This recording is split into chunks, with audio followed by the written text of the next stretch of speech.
Chapter 313. Gentle and pleasant Miss Sakurako Asada doesn't turn hostile. Once she turns hostile, Interpreter Sun is the first one to suffer. In fact, she doesn't need an interpreter at all. This interpreter is just used to deceive people and get close to the people of Tao's village. Now he has been used up. Sakurako Asada first remembers his ugly look when he was scared to pee his pants that night, and his evasive eyes when he looks at her these days. In other words, Sakurako Asada cares more about the fact that she is suppressed by Lin Luoran. In the beginning, they also went to the secret land together. At that time, Lin Luoran was already not to be underestimated. She had the highest personal ability among the young cultivators in Wuxia.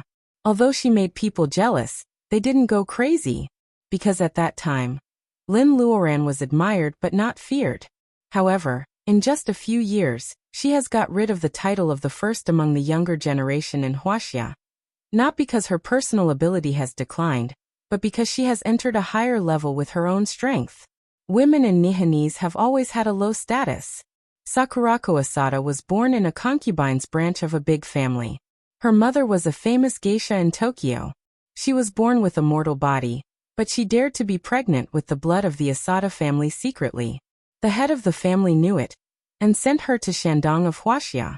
If she hadn't been found to be able to cultivate when she was a few years old, she and her daughter would not have been taken back to the Nihonese family after being exiled. Even so, she was bullied a lot in the Nihonese family. Sakurako Asada wakes up from the memory. She feels sorry for herself. She will never get the sympathy of others. She can only become stronger. For example, Lin Luoran in Wuxia also started from a poor family. Now she has also become an important female cultivator in the cultivation world of Wuxia. For example, if she can get the treasure of the Green Mountains and return to Nihonese and the Asada family, who will dare to look down on her again? Sakurako Asada smiles at old Mr. Hong. She is full of charm, very much like her mother when she was a geisha in the past. Old Mr. Hong can no longer hold the chicken firmly, and it falls to the ground. He is in his 70s and 80s. Of course, he can't be tempted by beauty, but Sakurako Asada's smile is really scary in this summer. Mr. Hong, let's sit down. Can you slowly tell Sakurako the story about this jar? Sakurako Asada smiles and holds old Mr. Hong, who is obviously unsteady. The scorching sun couldn't warm up old Master Hong's sinking heart. Will these Nihonese do something to the people of Tao's village? Mr. Hong couldn't think about it. Sakurako Asada holds the painted pottery jar in her hand, and forcibly helps old Mr. Hong to walk to the back room. The vivid fox figure flashes with blue light at the moment of alternating light and darkness. This was an extremely unique type of paint. The painted fox looked normal, but under special lighting, it would appear green. Sakurako Asada found it now. Looking at the back of the cyan fox, she was more and more sure that this Tao's village was moved from the Green Mountains in ancient times. If he wanted to find the country of Green Mountains that had been lost in time, in this world, perhaps only the old people of Green Mountains who had lived for countless generations knew the entrance. Hongbin had nothing to do, so he began to eavesdrop again. After a few days, he had felt that Miss Sakurako of Nihonese was kind and gentle. She often gave candies to her friends in the village. She should not be as bad as the three people on the hillside said. He felt guilty. He took Lin Luoran's 100 yuan, and was ready to quit. Today would be the last day of work. Hongbin thought silently. He dug out a piece of debris on the mud wall, and saw old Mr. Hong's house next door. Hearing the Shandong accent, 11-year-old Hongbin was a little clever, but he didn't quite understand what these genteel words meant. He was surprised that Miss Sakurako could speak Wuxia language. Putting his eyes in the hole, Hongbin held his breath and looked at the yard of old Mr. Hong's house. 3 Nihonese men stood at the door with a serious face, as if guarding against someone coming in. Old Mr. Hong's plucked chicken fell to the ground. What a pity!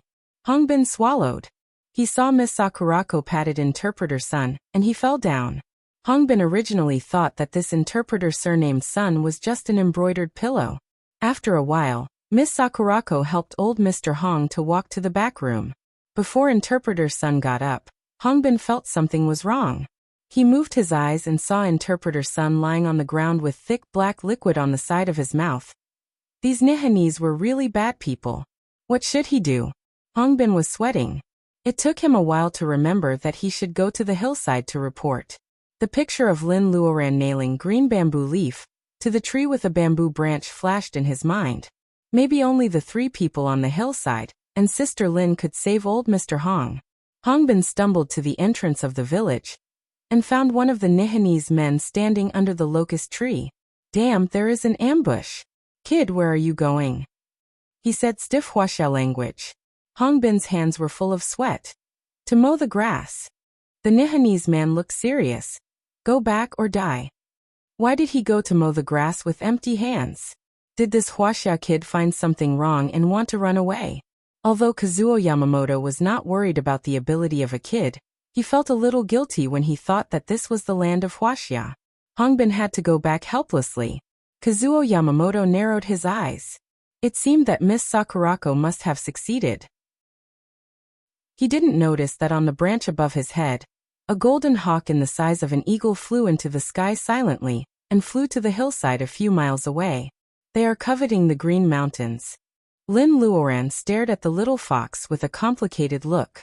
It was holding the jar in its hands and thinking about something. Goldie's intelligence was only like that of a few years old. However, after staying in the secular world for a long time, it could understand the meaning of some simple words even if it was not connected with Lin Luoran's spiritual mind. For example, Green Mountains. When it and Cyan Little Fox were caught by that man, he mentioned Green Mountains in front of Cyan Little Fox all day long. The fox remembered this word because every time it was mentioned, the unforgiving little fox would pretend to be stupid and bite and pull the man. As they were both beasts, Goldie and Cyan Little Fox had no problem communicating. Hey, why are you crying? The Cyan Little Fox held the jar and ignored it. Goldie persevered. They always talk about Green Mountains. Where is that? The Cyan Little Fox still ignored it. Goldie couldn't help but use its beak to gently peck the fox's paw. This was supposed to be a kind gesture from the proud Goldie. The Cyan Little Fox loosened its paw, and the jar in its hand naturally fell down. Crack, it broke into pieces. The Cyan Little Fox glared at Goldie. Goldie knew that it was in trouble, and didn't know what to say. It was not as cold and arrogant as before, and its little crown was a little timid. Green Mountains, these people never give up looking for Green Mountains. It rubbed its eyes and ran down the mountain. Lin Luodong and Huang Weijian wanted to follow but were stopped by Lin Luoran. It doesn't matter. Let it vent its anger. The little fox is very fast. Those Nihanese can't catch it anyway. Was Sakurako Asada the only one who coveted the Green Mountains? Or was she just sent by Neon to be the vanguard? Lin Luoran hesitated. If she showed up at this time, would she alert the enemy and fail to completely destroy Neon's action? Then again that night, those Nihanese didn't seem to see the Cyan Little Fox hiding behind the tree. Chapter 3:14. A touch of cyan under the scorching sun suddenly passes through people's retinas. At that time, old Hong is shivering, trying to make a delicate balance between telling the secret and saving the lives of people in Tao's village. Then he sees the Cyan Little Fox on the wall. The fox is cyan, and it is the king with 9 tails. Old Hong, who is in his 70s or 80s, doesn't know his memory is so good.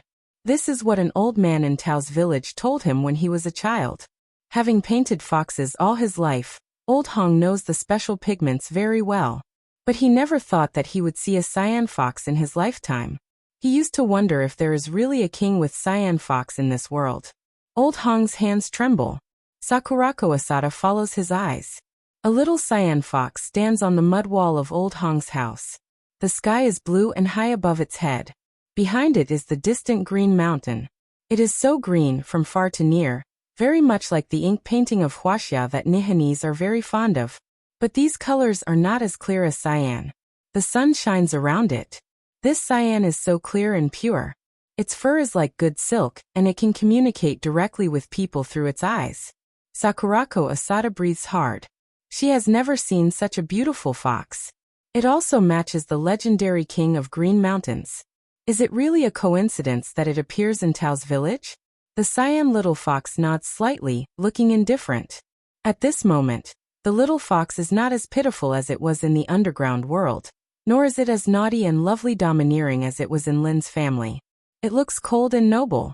In its eyes, a human like Sakurako Asada is just like a grass on the ground or a piece of mud under its feet. It won't trample on it, but it will never look at it. The appearance of the fox is so weird. 3 Nihonese men who stay in the yard pull out their katanas. Leave! Sakurako Asada suppresses the joy in her heart. Mr. Hong, it seems that you are not needed anymore. Sakurako Asada bows to him. This is the cyan fox, which is drawn out by the old man of Wuxia who deliberately pretends to be stupid. You are not needed anymore. She says it very politely. In fact, she wants to kill the cyan fox. She will not need the stubborn old man anymore. At this moment, the cyan fox suddenly sneers and jumps off the wall. Sakurako Asada pauses. Chase. These villagers? One of the men is careful. The priorities of the matter flash in Sakurako Asada's mind. These villagers can't be killed. So many people died in a village. The government of Wuxia must pay attention to it. She also met the first female cultivator of Wuxia in the Sea of Bamboo. If the world of personal ability of Wuxia is determined to investigate, her looking for the Green Mountains will be exposed, and the news will be leaked to the Asada family. Business is more important. Forget about these people.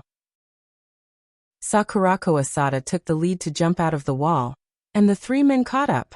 The 4 of them were loyal to Sakurako Asada over the years. To be honest, they had never seen her let people go like this. Of course, her men don't know that Sakurako Asada remembers Lin Luoran's warning. Kazuo Yamamoto at the entrance of the village also follows. They chased the cyan little fox together. The people of Tao's village have just woken up from their afternoon nap. After the few hours when the sun is at its hottest, some people open their doors and start to work from time to time. They make pottery, weave bamboo strips, go into the mountains to look for mountain delicacies, go up the slope to mow grass, and herd sheep and cattle. They are busy and quiet. These mountain people still don't know that they have broken away from a great disaster of life and death. Poverty makes their clothes ragged and their skin dark. However, many people's eyebrows are quiet and peaceful without the intrigue in the city. For old Mr. Hong, they almost died. They suddenly remember that there is a dead body in the front yard. Murder, no matter in which dynasty, is a felony. Old Mr. Hong struggles to get up and sees little Hongbin next door already standing in the yard. Although he is young, he is not as flustered as ordinary children. Grandpa, what should I do? Hongbin kicks interpreter son, but there is no response. Old Mr. Hong pulls him. Don't kick him. He is dead. Did you see it? Hongbin is a little embarrassed, and he nods with a pale face. Old Mr. Hong thinks he is afraid. In fact, Hongbin regrets that he covets candy and money. If he is not a spy, he will not encounter this. There is a dead man in the yard. One is an old man and the other is a child. What should they do? Go to the mountain to find the police? After 2 years of school, Hongbin knows to find the police. Old Mr. Hong shakes his head and tells the police that some Nihonese come to Tao's village to ask about the whereabouts of Green Mountains. Although this was the truth, would the police believe such a mythical thing? Tao's village is not informed. At this time, even cultivators are no longer a secret in the outside world. Ordinary people also believe in the various myths of Wuxia for many years. When the old man and the child are thinking about their own strategy, the door of the small yard is gently pushed open. Is this the home of old Mr. Hong? A teenager of 15 or 16 years old asks politely. Carrying a big mountaineering bag, he is a teenager in the city. Hongbin certainly knows him. Why are you here? We didn't kill this man. Luodong nods. Of course we are here to deal with this matter. Huang Weijian squeezes in with an expression that keeps strangers away, so talkative. Old Mr. Hong looks at the 2 uninvited teenagers in the city. His eyes are obscure and fall on Lin Luoran, who comes in later. What a beautiful little girl. She is more beautiful than the young ladies of the old rich families. However, there is a golden eagle squatting on her shoulder. Although it is majestic, it is inevitable that she is not a fish or a clam. Old Hong? I think we have to talk about the Green Mountains. The afternoon wind blows the bamboo leaves slightly. The rustling sound intertwines with Lin Luoran's voice. It is difficult to distinguish one from the other, but surprisingly, it can calm people down from such a thing as a murder case. Old Mr. Hong doesn't speak. Hongbin whispers, "The cyan fox just now was raised by her." Old Mr. Hong finally can't keep a straight face. Lin Luoran smiles at the old man and points at Goldie on her shoulder. She whispers, "You go with the fox. If they are a threat to the fox, don't wait for me. Can you give them to you as snacks? Otherwise, don't show up." Goldie tilts its head and calls twice. Lin Luoran is embarrassed. "Where do you think the fox is?" "I don't know. Be a good boy and follow it." Goldie has been a spy for a few days and hasn't even eaten. Lin Luoran takes out a handful of elixirs. Goldie pecks them and flies away. Old Mr. Hong stares at Goldie. In the blink of an eye, it becomes a small black spot and disappears in the sky. He has lived for 70 or 80 years. He has never seen such a psychic eagle. No, it is not an eagle. Lin Luoran glances at Interpreter Sun on the ground. Her face is black. There is no possibility of survival. He is poisoned. She thinks Sakurako Asada will be different. It turns out that she is no different from some island people. She is stingy and uses poison as a cultivator. She is not upright at all. Such a person has a strong heart, but her state of mind is always at the lower level. To be a bad person, there is a hierarchy. Even if she doesn't take the right path, she should learn from the boss. Lin Luodong is quite bold and wants to check the body of Interpreter Sunday. Lin Luoran covers his eyes. Children can't care about these things. Huang Weijian is complacent. Isn't he a child in the eyes of Sister Lin? However, Lin Luoran drives him and Lin Luodong out together with Hong Bin. She asks the three of them to check whether the Nihanese have done some wicked things by poisoning the water in the village these days. Old Mr. Hong still doesn't say a word. Lin Luoran thinks for a moment. Let's solve this body first so that we can talk more easily. Solve a body in the daytime? Is the tone of a little girl nowadays so arrogant? Lin Luoran's fingertips burst into flames. The orange-sized fire falls on the body of Interpreter Sun and spreads to the whole body. It is not a raging fire, but seeing the body shrink and turn into ashes in just a few minutes, Old Mr. Hong knows that the flame is definitely not as ordinary as it looks. As for why people's fingertips burst into flames, Old Mr. Hong also thinks about it for a while. He seems not to be surprised subconsciously. Lin Luoran changes her gesture, and a small tornado rolls up. The ashes on the ground are rolled up by the wind and fly to the depths of the mountain. Old Mr. Hong shows his lonely front teeth. "That's cyan. Is it yours?" He originally wants to say cyan fox, but he feels that this title is not respectful, so he says it vaguely. Lin Luoran claps her hands. "It may be strange to say that. If I say that it is a white fox entrusted to me to take care of, will old Mr. Hong believe it?" Old Mr. Hong looks relaxed. It is true. The royal family is aloof. How can they recognize a little girl as their master? Have you ever heard of a kind of flower that blooms in the morning and fades at dusk, and can realize the wishes of mortals? Old Mr. Hong smiles mysteriously. Lin Luoran looks at the colored pot that Sakurako Asada forgot to take away. It is a pity that dried mushrooms are scattered all over the ground. She picks up the pot and is amazed by the lifelike painting, especially the figure of the cyan fox, which lets her foresee what the little fox will look like when it grows up. "Are you talking about this flower?" The colorful flowers were indeed beautiful. However, a single flower could fulfill a person's wish. Cultivators like them who cultivated so hard and still couldn't do as they pleased. Wouldn't that make them a joke? Her face is full of disbelief. Old Mr. Hong nods. But some people, including my ancestors, they just believe it. Don't you think it is strange? Lin Luoran moves a stool for old Mr. Hong to sit down and finds another place. They chat in the yard in the sun. Old Mr. Hong slowly tells the story that has been passed down for many generations. Lin Luoran listens carefully and shakes or nods from time to time. Old Mr. Hong feels that the little girl's eyes are deep and clear. She is smart but not bad, which makes people feel reliable.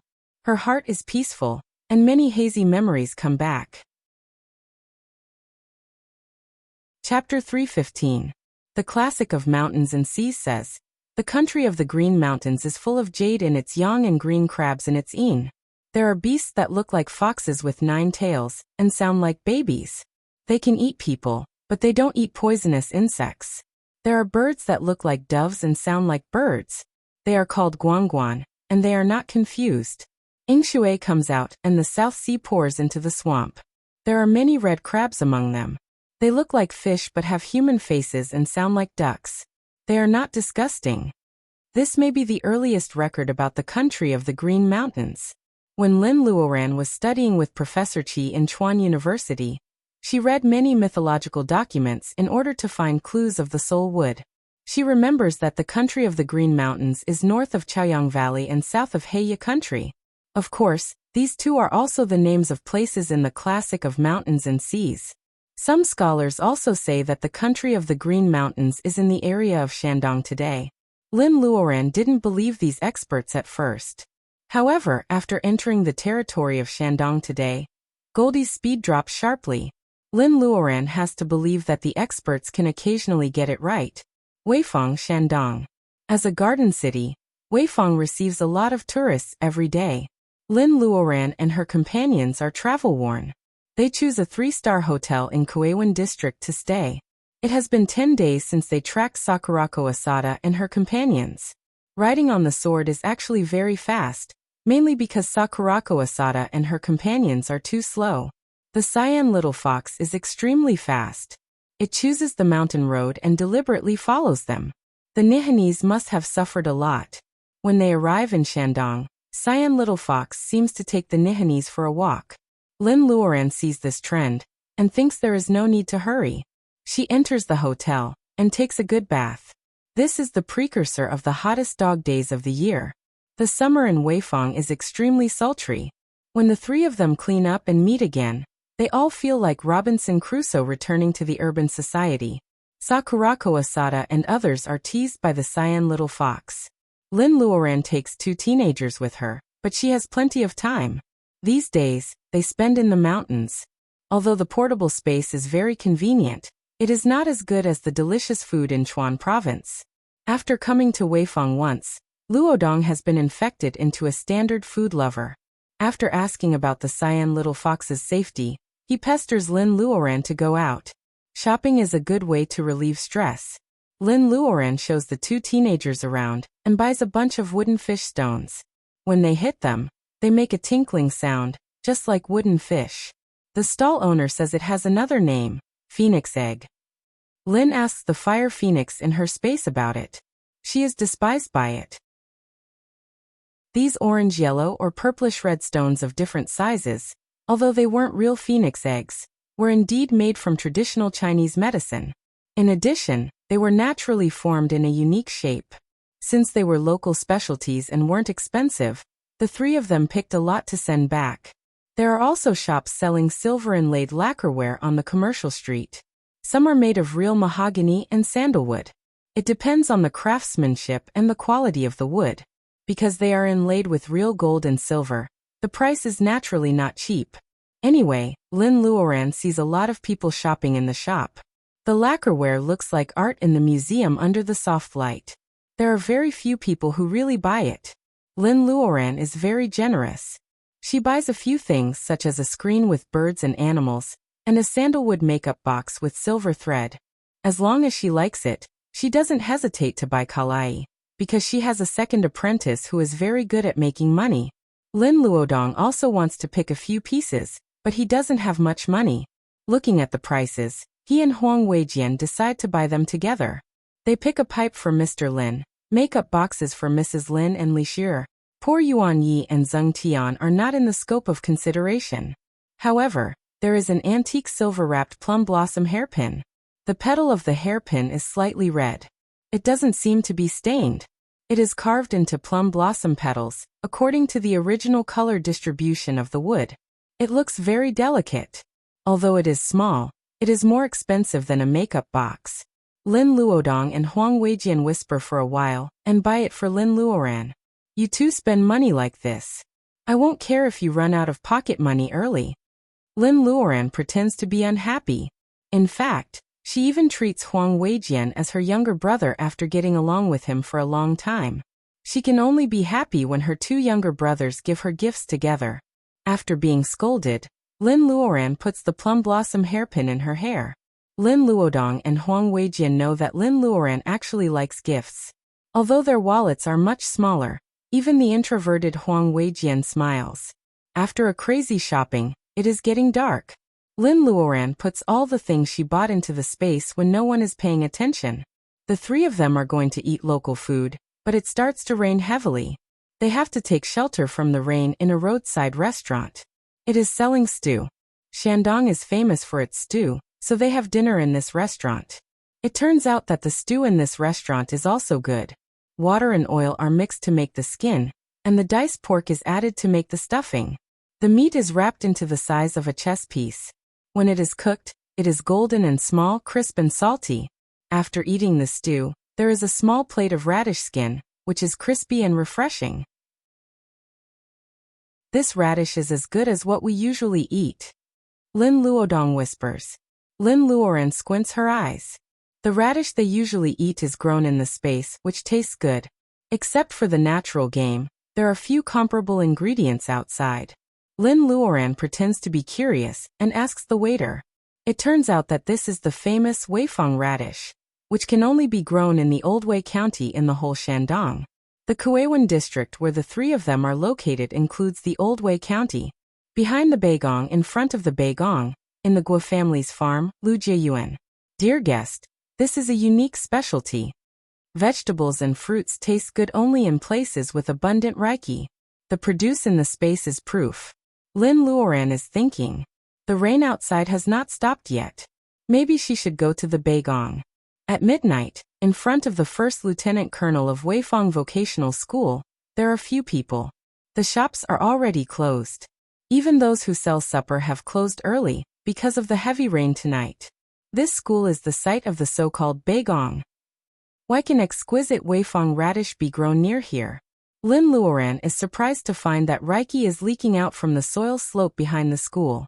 Is it the reiki that nourishes the soil, so that the famous Weifang radish can be grown for 300 years? Where is the place where the reiki is leaking? The entrance of the Green Mountains. Lin Luoran makes a bold guess. The breath-holding spell and the mini-world completely cover the breath of her and the two teenagers.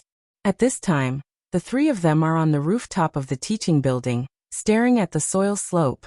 The rain is still falling, and there is no moon tonight. After 3 o'clock, roosters in the suburbs have begun to crow for the first time. Lin Luoran's familiar figure appears on the soil slope. Such a small ball, shivering in the heavy rain. Cyan Little Fox has been having a hard time these days. It looks arrogant, but in fact it is very stubborn. It insists on solving this problem by itself. Sakurako Asada and others also appear. Compared with Cyan Little Fox, their clothes are even more ragged. It is not so easy for cultivators to pass through the thorns in the deep mountains. You have gone around so many circles, but you come here. Is this slope the entrance to the Green Mountains? Sakurako Asada laughed, and she was sure that she would win. Along the way, she has found that the Cyan Fox is not as powerful as the legendary nine-tailed fox. Except for its extremely fast speed, there is nothing special about it. She naturally doesn't need to be respectful to a Cyan fox that is outwardly strong but inwardly weak. Goldie hovers in the sky and wants to swoop down to help Cyan Little Fox. However, Lin Luoran tells it not to do it without permission. The feeling of blood connection lets it know that its master is just a few steps away, so it is not so anxious. For Nihanese men and Sakurako Asada each occupy a direction. Lin Luoran finds that they have formed a strange magic circle. A black shadow floats out of the ring in Sakurako Asada's hand. A fox is showing its fierce eyes. Is Sakurako Asada's spiritual agent also a fox? Cyan Little Fox is stunned for a moment. It is raining heavily. This woman actually summons a fox to deal with it? It's ridiculous. In this world, even foxes have forgotten the prestige of the nine-tailed fox family. Sister, why don't we help Cyan Little Fox? Lin Luodong can only see that Cyan Little Fox is surrounded by several Nihanese men. A big fox suddenly appears. He is a little worried. Lin Luoran murmurs. It is defending its home. We should trust it. The dark soil slope suddenly lights up. It is clearly visible in the heavy rain. 1, 2, until there are 9. 8 tails appear behind Cyan Little Fox. Plus its original one, it has 9 tails. The fox spirit branded Shikigami, which was only a low-level ghost, curled up into a ball in the white light. Chapter 316. The orange-red flame is dancing. The grade 2 alchemy furnace with the Cheongchi beast on it smells good. Lin Luoran keeps sending fire whack into the furnace with one hand, and opens the lid with the other hand. She puts in the butterfly bush flower. She is making a foundation-laying bolus, which is a middle-rank 4th-grade bolus. Unlike the 1st-grade nourishing chi bolus, Lin Luoran only needs to put the herbs in the right amount. There are 10 kinds of herbs, several main herbs, and some auxiliary spirit herbs. Most of them need to be purified to different degrees, which means that the time they are put into the alchemy furnace is different. A slight difference can make a big difference. Lin Luoran glances at the dregs at her feet and understands it deeply. The success rate is really mysterious. The so-called percentage is just the general situation. If there is a special case, it will only make people more depressed. Making foundation-laying bolus can't be like making nourishing chi bolus, where Lin Luoran puts in 10 times more herbs and waits for the success rate. What Lin Luoran needs now is not butterfly bush flower or 7 stars grass, but monkey mushroom. Lin Luoran tried to plant the 2 monkey mushrooms given by the old monkey in the secret land. For the first time, she finds that the space is not omnipotent. Other mushrooms can be transplanted into the space, but the most important guiding drug of foundation-laying bolus has no reaction at all. Therefore, Lin Luoran is limited by the guiding drug. She has to be careful in every furnace, but she still fails many times. Thinking of the only big monkey mushroom left, Lin Luoran can't help but be distracted. Black smoke comes out of the alchemy furnace, and there is a burning smell. The precious spirit herbs and spirit herbs become dregs again. Tired and frustrated, Lin Luoran is so tired that she goes out without cleaning the basement. It is quiet and peaceful in the backyard of Lin's house. Lin Luoran goes to the island along the vegetable garden. There is a small herb garden hidden in the bamboo forest. Goldie senses its master approaching, so it shrinks its body and flies down. Lin Luoran catches it with her arms and puts a bolus in its mouth. Goldie is lazy and listless. In the cold moonlight, Lin walks around in the bamboo forest with Goldie. She can't help but walk to the bamboo house. In the past, in the room next to the study, there would always be a little fox that liked to jump out, clinging onto people's trousers and refusing to let go, acting all coquettish and cute, arrogant and despotic, begging for delicacies and spiritual herbs, tormenting the Lin family until they had no peace. Now, under the moonlight, the small wooden bed that Mr. Lin specially made for it is empty. The fox is nowhere to be seen. It had disappeared from Weifang, Shandong province. It had been 3 months since then, and there had been no news at all. The Cyan Little Fox turns into 9 tails, and the Shikigami summoned by Sakurako Asada bows its head. The 3 hiding on the rooftop just show joy. Suddenly, cyan light bursts on the slope. With a flash of cyan light, everyone on the slope, including the Cyan Little Fox, is gone. Lin Luoran finds that the leaking Reiki on the slope is blocked. Since then, the reputation of Weifang Radish has been destroyed. What's more, whether Cyan Little Fox opened the entrance to the Green Mountains and got it and Sakurako Asada involved is not even the point. Lin Luoran doesn't want to know where the Green Mountains are. What she cares about is whether Cyan Little Fox opened the Green Mountains voluntarily, or was it involved passively. If it was the former, would it still be willing to go back to the Lin family? If it was the latter, how could it get out? Perhaps, it would never want to come back because of the troubles of the mortal world. The 3 of them stay in Weifang for more than a month. They are forced to return when the school starts. Even if they go home, Lin Luoran often takes Goldie to check the slope behind the Weifang Vocational High School in the evening. It takes only a few hours to go back and forth. She is worried that Cyan Little Fox can't find the way back to the Lin family. Unfortunately, there is no trace of it. Lin Luoran thinks that this reason is also self-deception. The cyan little fox can find Weifang from the bamboo sea 2,000 kilometers away. How can it not find the Lin family in the R city? She is just a little female cultivator at the level of laying foundation. It is an adult nine-tailed fox. Thinking about it carefully, she is not qualified to raise it, right? Lin Luoran understands these reasons, but she is still uneasy. She continuously wastes several furnaces of foundation-laying bolus. When Cyan Little Fox disappeared, Goldie was probably the one most worried about it. It has no partner. It is the only alien in the world. 2 days later, it is the weekend. Lin Luodong and Huang Weijian come back together. They are already in the first year of high school in the R City No. 4 middle school.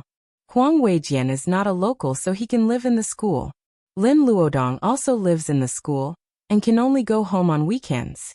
Sister, it turns out that Wei Shui has also been admitted to No. 4 middle school. Lin Luodong is more or less happy to talk about his young friend. After so many twists and turns, Wei Shui is not far away from him because of the difference in junior high school. Fatima, who is forced into No. 4 middle school with a lot of money, finally has enough people to play mahjong in this small group.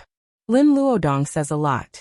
The central meaning is that sometimes lost friendship can be found one day. Maybe there is nothing that can't be found.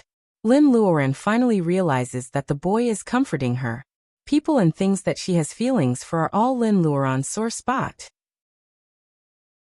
She doesn't know whether her persistence is good or bad for her cultivation. However, even Luodong begins to try to comfort her. Lin Luoran has to face this problem. She can't slack off. There are still many things to do. Zheng Tian takes out the latest financial statement of Lin's pharmaceutical factory. They only sell one kind of Lin's typhoid pill. How can they make so much money without the initial investment? Lin Luoran sees the string of numbers and frowns. You didn't evade taxes, did you? Zheng Tian's face turns red. Grandmaster, I am an honest businessman. Yuan Yi comes back from the cultivation base in Mount Qingcheng. He pats the shoulder of his school fellow apprentice. How is the rejuvenation of the earth going? The name rejuvenation of the earth sounds scary, but it is actually a spell of the water. Its main purpose is to irrigate a large area. Zheng Tian's face darkens. He really has no talent in spells, so he is often discouraged by his school fellow apprentice. Lin Luoran puts down the statement. Well, I guess we can carry out the first step of the plan. You can hire a professional team, or set up a subsidiary to take charge of it. You should focus on cultivation. Yuan Yi and Zheng Tian both agree. Zheng Tian thinks for a while, and asks if it is possible to introduce a second special medicine. Lin Luoran thinks for a while and shakes her head. Let's wait for another 2 years. We will have made all the money. Other pharmaceutical factories will not be able to survive. Ordinary workers will be laid off. You don't have to be ruthless. Zheng Tian is thinking. Yuan Yi drags him away. After the disturbance, Lin Luoran feels more relaxed. She spends the weekend with Luodong. When he and Huang Weijian go to school again, Lin Luoran goes to the basement again. The monkey mushroom has been cut into pieces.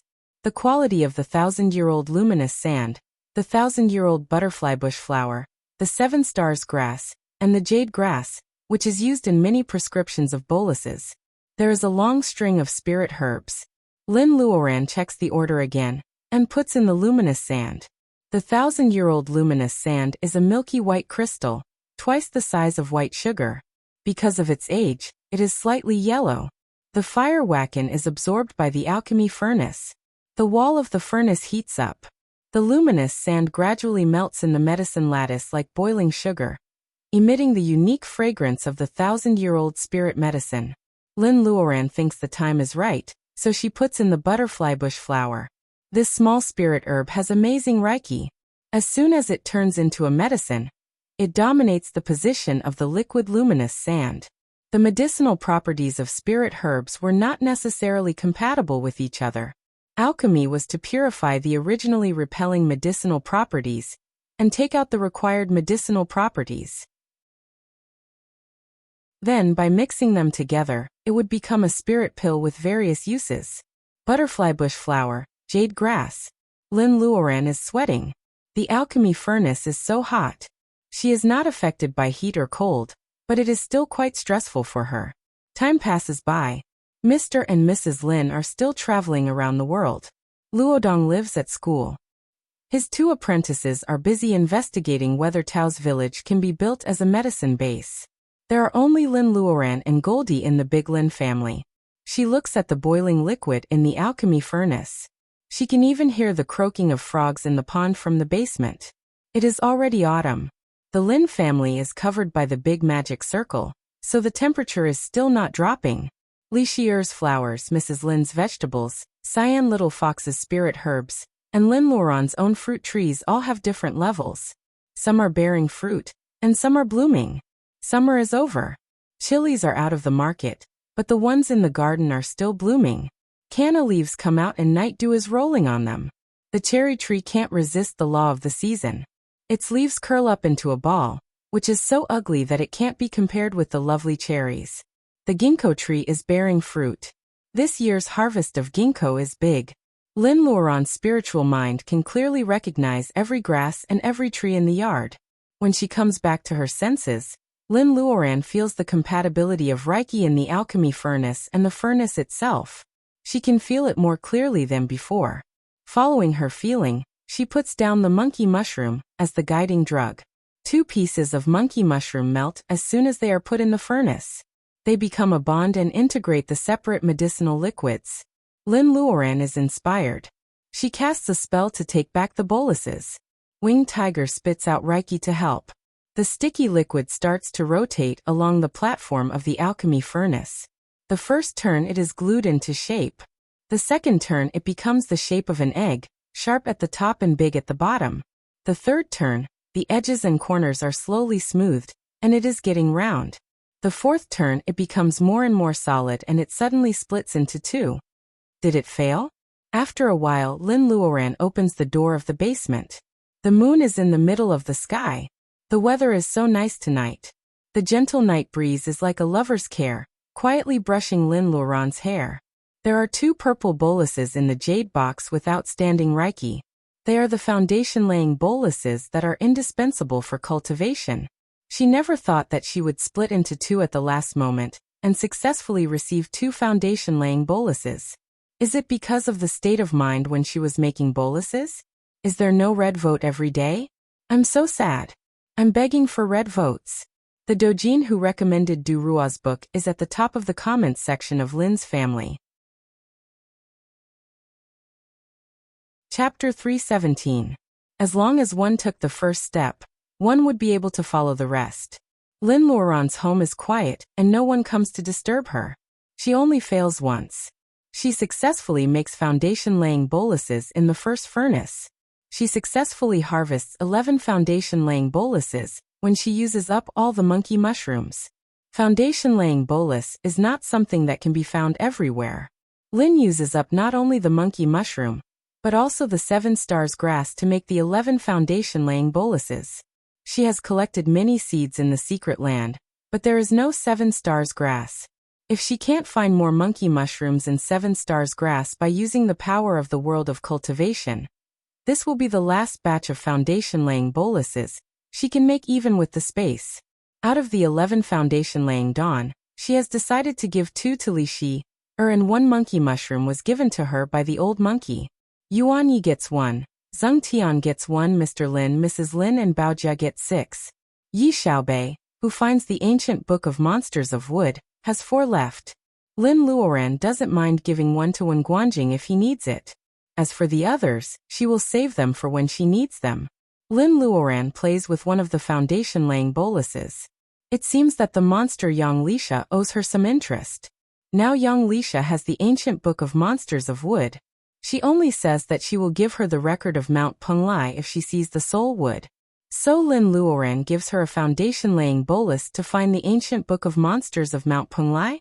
Lin Luoran can wait for the news of Mount Penglai. She wants to take advantage of the next 5 years to reach the level of bearing essence. Mount Penglai is not a flat land. Her personal ability is not enough to protect herself. Lin Luoran has to find a way to help her mother rebuild the Taoist root. She takes out a bamboo tube and puts all the foundation-laying boluses into it. Compared with the jade box, The spirit bamboo dug out from the colorful waterfall is more effective in preserving Reiki. Before she has time to talk to the monster about the interest, Lin Luoran receives a call from Grandpa Gua. Has the analysis result of the Heart of Druid she sent to Grandpa Gua? Lin Luoran has to go to the capital in person. She doesn't go to the Fragrant Hills Villa this time, but to Gua's hometown. The Gua family's home was a heavily guarded base. Lin Luoran gets off Goldie's back. There is an old acquaintance in several military jeeps. Colonel Lu. Looking at the 2 bars and 3 stars on Lu Sanchuan's shoulder, Lin Luoran's face is twisted. Lu Sanchun has been promoted too fast in recent years. Every time he saw him, he would be promoted, just like a rocket. Most importantly, he was not a civil servant. Lu Sanchun saluted. Miss Lin, please follow me. In the military jeep, Lin Luoran looks at the military equipment. To avoid misunderstanding, she doesn't let Goldie fly in the sky. She puts it on the open window. They drove all the way into the mountains. An ordinary barren mountain has been hollowed out. Even Lu Sanchun has to go through layers of checks before he can take Lin Luoran down. There are many people with different ranks along the way. Some Lu Sanchun has to salute others, and some Lu Sanchun can accept others' salute calmly. The ranks in the army system are the most strict. 1 is 1 and 2 is 2. There is no fake. However, without exception, they all have to salute Lin Luoran. Some civil servants and technicians even peek at the miniature golden hawk on her shoulder. The mysterious hawk of the state of Wuxia was so famous a few years ago. And Goldie is even more famous than its owner, Lin Luoran. After getting off the closed elevator, Lin Luoran arrives at a conference room. This is definitely not the belly of the mountain. She doesn't know how deep it is. It is more sci-fi than the Parasol Company in the movie Resident Evil. Many people are waiting in the conference room. The only one Lin Luoran knows is Mr. Gua, a 2-star general. She often heard this name in the news and thought he had retired. It turns out that he comes to manage the base. The youngest one here is Lin Luoran. As for Lu Sanchun, he is not qualified to attend the meeting. After sending Lin Luoran here, he can only stand guard outside the door. Miss Lin, can I call you that? The 2-star general is a little hesitant. He must know Lin Luoran's identity. Lin Luoran nods. General Zhang is still so strong after so many years. With a smile on his face, General Zhang stood casually with his back straight. Have we met before? Lin Luoran nods and pretends to be serious. We have seen each other in the news. General Zhang smiles, which softens the edge of many soldiers. Mr. Guo waves to her. Come and have a look at this. There are many white-haired old men sitting in the conference room. Lin Luoran takes a closer look and finds 2 familiar academicians. She doesn't know the rest. They must be professionals. Heart of Druid is placed in the glass liquid. An old researcher opens the cover, and the translucent projection of the Heart of Druid appears again. Everyone here may have seen it more than once, but most of them still show an obsessive look. The design drawings are more intoxicating than mellow wine. This is the incomparable enthusiasm for science. Lin Luoran can understand. When she makes elixirs and sets up magic circles, she is probably in the same state as them. The word faith is vague, but sometimes it is really the driving force for human beings to strengthen themselves and promote the progress of civilization. According to our preliminary research, this thing should be something like a computer hard disk. Its main function is to store. After the pictures are shown, General Zhang concludes. Mr. Gua shakes his head. It also has the function of translating language, but the range of the conversation should not be more than 5 meters. General Zhang nods. Then it is closer to the existence of the brain. Maybe there used to be real artificial intelligence in it, but it has been destroyed. Miss Lin, we are having this meeting today to thank you for your trust in our country and not keeping this thing to yourself. Secondly, we have good news. According to the analysis of our top scientists, the technology recorded in it will not exceed the current technology level of the Earth by 500 years. 500 years? It is not as amazing as I thought. Lin Luoran is not very happy. General Zhang seems to see her confusion. Do you think that the technology beyond 500 years is too little? In fact, for our current situation, technology that is more than 1,000 years old is useless. It's like a 3-year-old child who hasn't gone through systematic learning and can't understand the same principle of university physics. This seemingly insignificant few hundred years is actually a very useful time difference. Lin Luoran is enlightened. You mean, because the technology is not far from the Earth, it is the technology that we can really use? General Zhang nods happily. Yes. It is a pity that we have not deciphered the language of this civilization, or it should be more useful. Lin Luoran thinks for a while, and has a flash of inspiration. She can still make elixirs and set up magic circles when she is ignorant. If it is really necessary, she may not need to understand these knowledge theories. If she can have the prescription of elixirs summarized by predecessors, just like making elixirs. Yuli. What? General Zhang stares at her with sharp eyes. Lin Luoran smiles. The name of this civilization is Yuli. Lin Luoran points at the same 2 characters in each picture, and says with great certainty. Chapter 318. Why does she understand these strange alien languages? Lin Luoran suspects that it has something to do with the picture of the man in white robe she saw for the second time. Something is embedded in the depth of her ocean of consciousness. She doesn't feel it usually. Only when she is given proper hints and guidance, the strange knowledge comes out in her mind. Whether it is the interstellar common language or the written information belonging to the Yuli civilization. It has been 2 weeks in the underground base after Lin Luoran has finished proofreading the paper similar to space and spaceship making with scholars. Master Guo comes out of the base with her. Lin Luoran feels the wind mixed with sand blowing on her cheeks again. Lin Luoran finally feels a little more real. Even Goldie is refreshed. Lin Luoran is deeply moved. She still prefers to cultivate freely. Things like making contributions like this should be left to the professionals. Anyway, she has done what she should do. Lin Luoran and Master Guo walk all the way in the mountains. Master Guo wants to say something but stops on second thought.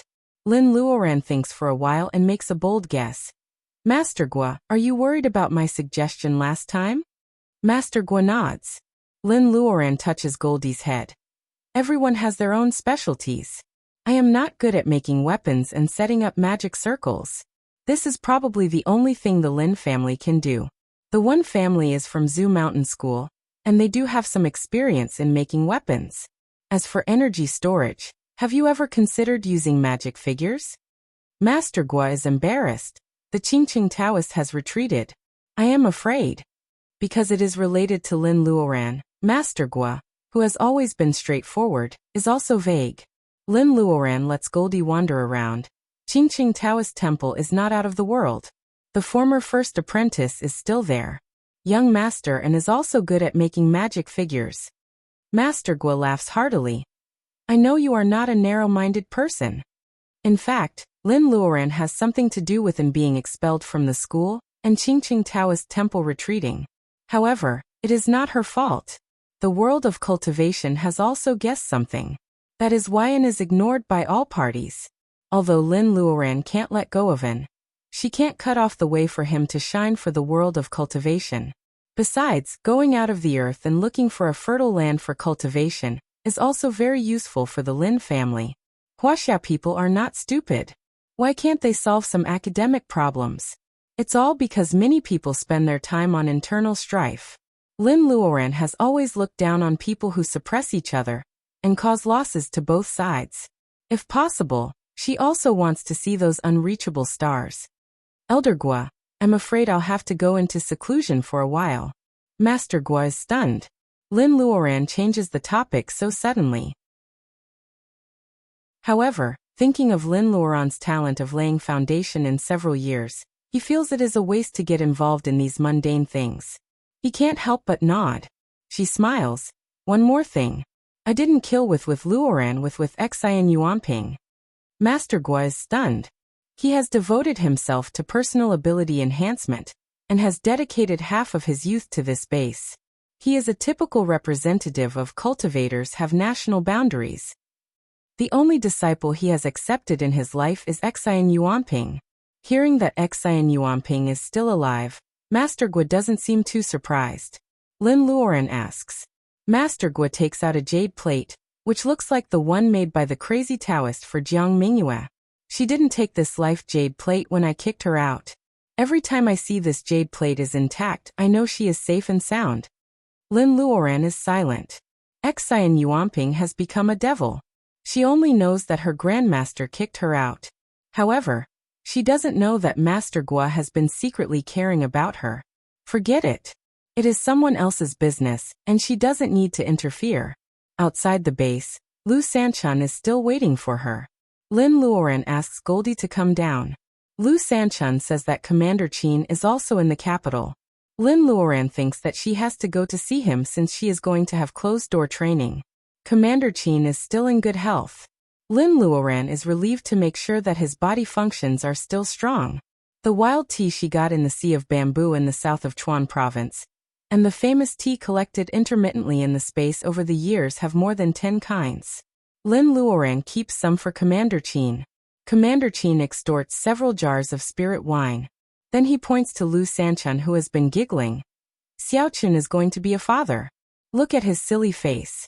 No wonder Lin Luoran feels that Lu Sanchun is a little strange when she sees him. It turns out that Mrs. Lu is 3 months pregnant. Lu Sanchun has never married because of Baojia. He is going to be a father in his 30s.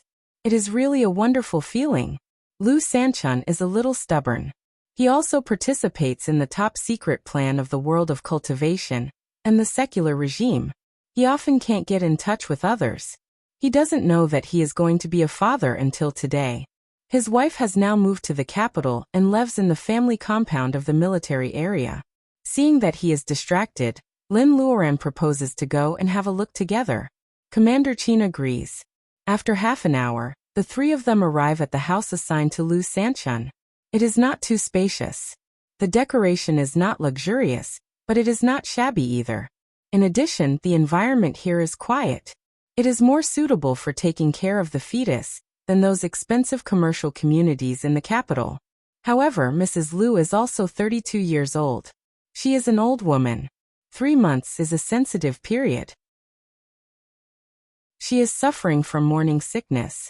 Commander Qin is the first to lose his temper. You brat! How can you take care of your wife? Lu Sanchun feels wronged. He can't leave the base all day. Don't we have orderlies? If you have anything to do, ask them to do it. Don't tire yourself out. How can Commander Qin not be angry?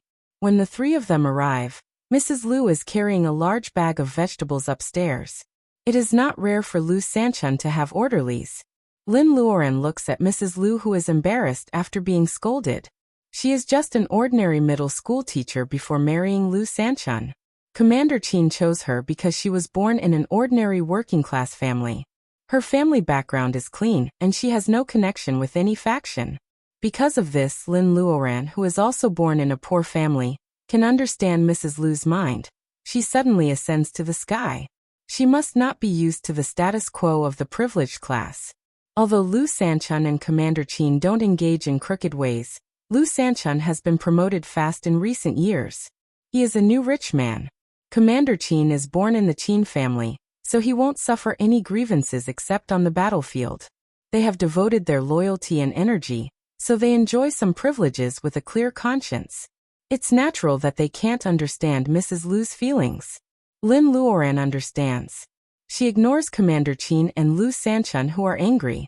She pays for Mrs. Lu and enters the house. She keeps the 2 stubborn soldiers outside. The 3rd month is the critical period of fetal formation. Mrs. Lu is tortured by morning sickness, and she leans on Lin Luoran. Lin Luoran looks at her pale face and feels pity for her cautiousness. She puts some wood reiki into her belly. The fetus is no longer tossing and the mother is naturally comfortable. They chat for a while and Mrs. Lu is going to cook. Lin Luoran presses her on the chair and goes to the kitchen to have a look. Lin Luoran's cooking is not very good, but the ingredients in the space are top-notch. It is just right for Mrs. Lu, who is suffering from morning sickness. After a while, the aroma of food wafts out of the Lu family.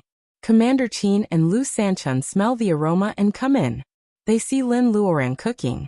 Commander Qin doesn't feel anything, but Lu Sanchun is in a cold sweat. Why do you ask Miss Lin to cook? Oh my God, she is a cultivator.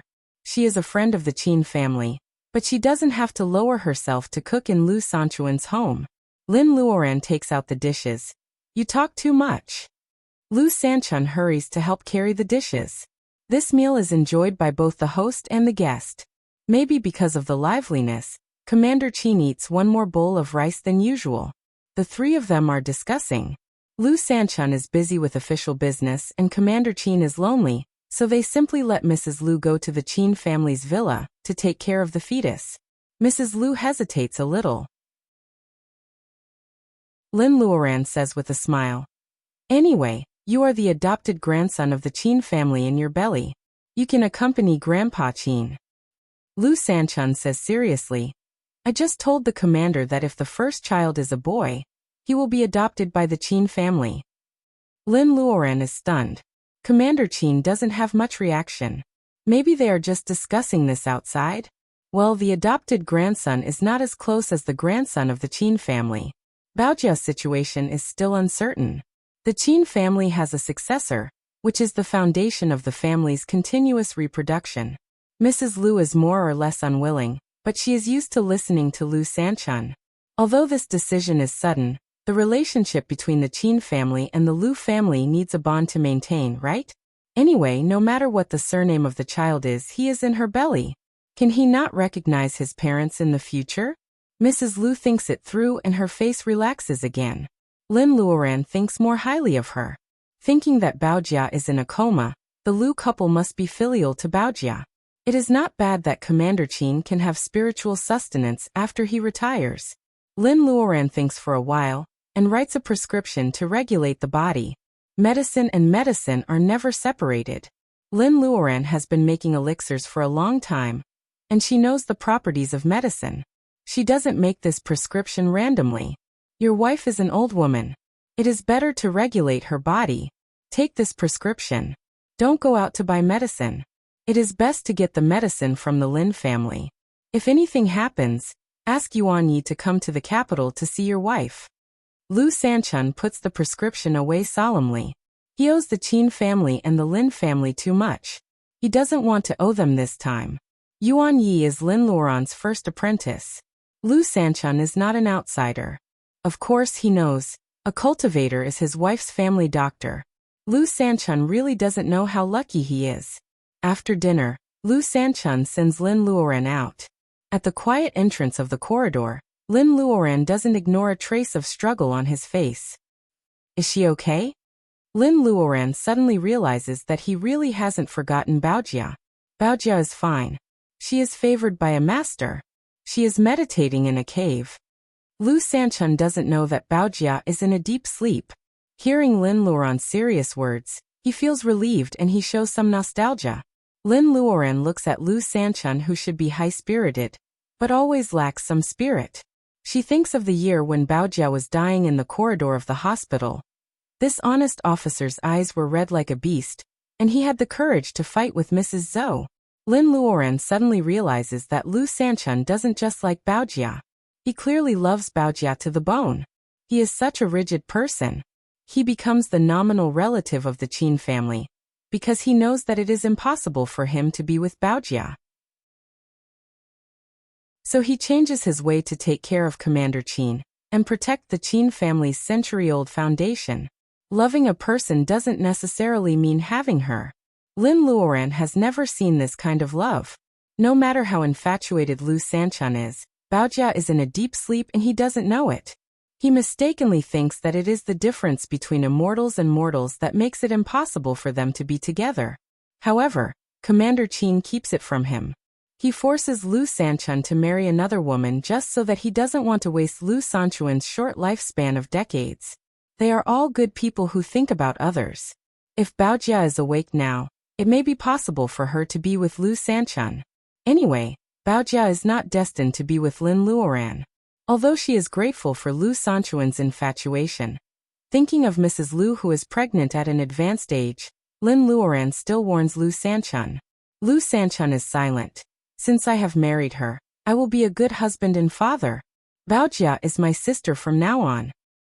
He says so resolutely that Lin Luoran doesn't mention another topic.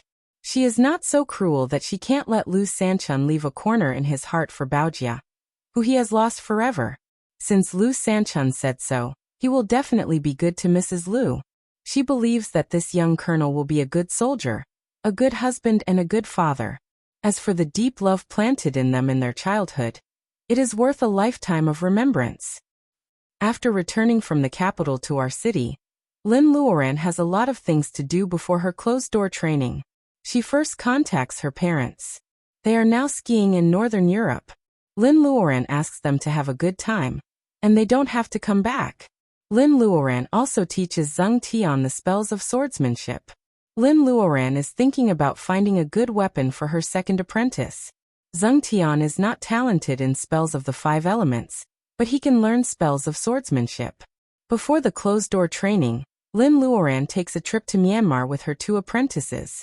When the raw material merchants at the border of Myanmar see this team of 1 woman and 2 men, they close their doors and refuse to do business with them. Lin Luoran stops. "Grandmaster, why do we need so much jade?" Lin Luoran is doing the hard work of converting Reiki.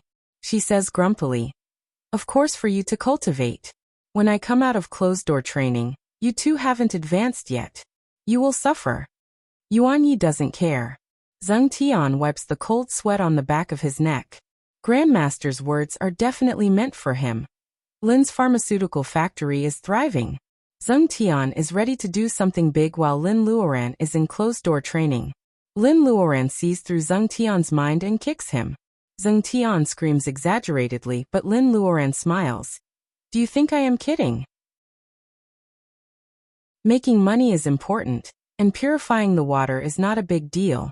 As long as we make a breakthrough in our personal ability, we will have more time to do what we like. Do you understand?" Zheng Tian nods repeatedly. Yuan Yi has always been serious about cultivation. He has no hobbies other than elixirs. However, his personal ability makes it impossible for him to make elixirs. Lin Luoran asks him to pay attention to where there is a stable earth fire in the next 2 years. With the help of the earth fire, maybe he can have a try. Yuan Yi is overjoyed and smiles all day long. He is more easygoing than Zheng Tian, so Lin Luoran gives him the self-made emerald spirit stone and elixirs for cultivation. Zheng Tian is depressed, but Lin Luoran says, "You don't have a storage bag," which makes him speechless. Although she says so as his master, she will lose face if her apprentice is not well equipped. It seems that these necessities for cultivation must be put on the agenda as soon as possible. Li Xier's school is busy and she can't come back in a short time. Lin Luoran gives 2 foundation-laying boluses to Yuan Yi, which can be regarded as creating an opportunity for her apprentice. As a master, Lin Luoran is always worried about her apprentice's marriage. Unexpectedly, one day Yuan Yi and Li Xi really become a couple. Seeing that Zheng Tian is depressed, Lin Luoran gives him all kinds of elixirs she promised during the last trial in the Tower of Babel, and asks him to distribute them. One of the most important foundation-laying bolus is to inform the cultivator named Yi Xiaobei to pick it up in person. Lin Luoran comes out of young Lisha's flower shop. Before her closed-door meditation, she has to confirm whether their agreement is still valid. As for the foundation-laying bolus, young Lisha is not an unreasonable monster. She promises to take care of Lin's family for her. Although Lin Luoran hasn't seen the monster in action, she can scare the crazy Taoist into hiding until now. With this big bodyguard in our city, Lin Luoran can focus on her closed-door meditation. Lin Luoran still uses a paper crane to inform the crazy Taoist about the Tower of Babel. This time, the monster doesn't stop it. The paper crane will definitely find the crazy Taoist. When you come out of closed-door meditation and give me the soul wood, I will tell you the location of Peng Lai. Young Lisha murmurs. The soul wood is so important to her that she can't allow anything to happen to it. Lin Luoran nods. Don't worry. Your precious acacia tree can hold on for a few more years. Young Lisha snorts and doesn't say anything. There are customers in the front shop. Young Lisha goes out to greet them with a smile, leaving a faint smell of medicine. Lin Luoran sniffs. It's the familiar smell again. Well, it seems to be Shisandra. Is the monster's original form Shisandra? glancing at the acacia tree in the backyard. Lin Luoran feels a little warm in her heart. She must be a Shisandra that once lived on the acacia tree, right? She takes care of the acacia tree today. She is not a monster with a bad heart. Lin Luoran is more relieved to entrust young Lisha to take care of the Lin family. In the quiet Mount June at night, Lin Luoran has a headache looking at Luodong's watery eyes, which are surrounded by relatives and friends. You are all depressed. How can I go into closed-door meditation? Luodong stomps his feet. Sister, I will be 18 in 2 years. If you don't come out of closed-door meditation, how can I cultivate? Lin Luoran laughs. Yes, yes, master. I didn't forget. If I am in a critical moment of closed-door meditation, my father will teach you the mnemonic formula. Okay. Luodong doesn't say anything. Lin Luoran looks at her brother who is almost taller than her. He must be reluctant to leave her, but he is too embarrassed to make such an excuse. How can she be willing to leave her relatives and friends? When she met Luodong, he was such a small child. Now he is a freshman in high school. Lin Luoran looks around and tells Yuan Yi and Zheng Tian to support the family. She also encourages Huang Weijian and comforts Goldie, who is also reluctant to leave. She whispers in its ear, "You should also work hard to help me protect my family. And don't forget to visit Weifang often." She wants to see when the playful little fox is willing to go home. If there is something you can't solve, come to me here. Lin Luoran points to Lu Yiwell. Everyone nods.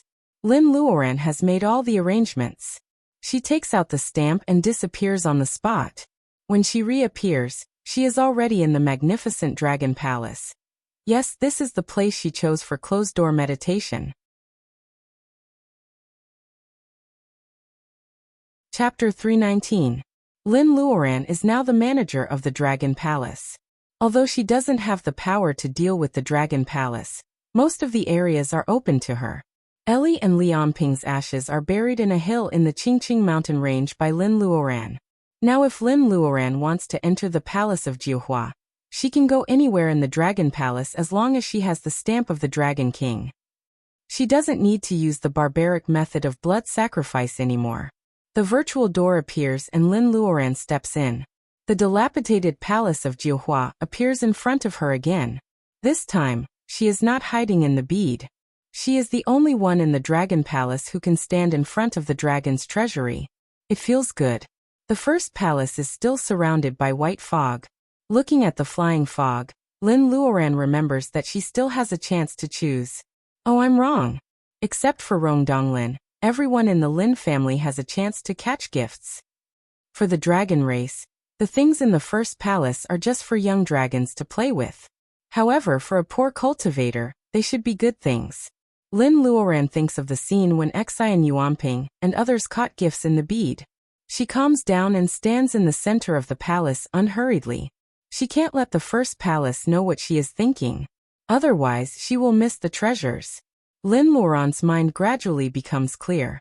She slowly calms down in the first palace. Those treasures shrouded in white mist were like naughty children. They flew past her from time to time, then slammed on the brakes and quickly slipped away. In the state of emptiness, Lin Luoran's whole body is half hidden. A green light hits Lin Luoran, and she wakes up at once. The dress is as smooth as silk. Lin Luoran holds a woman's dress. She is a little surprised. Is this her lucky chance? Why can't it be something useful? Things in the Dragon Palace can't be judged by common sense. Lin Luoran thinks for a while and puts on this dress.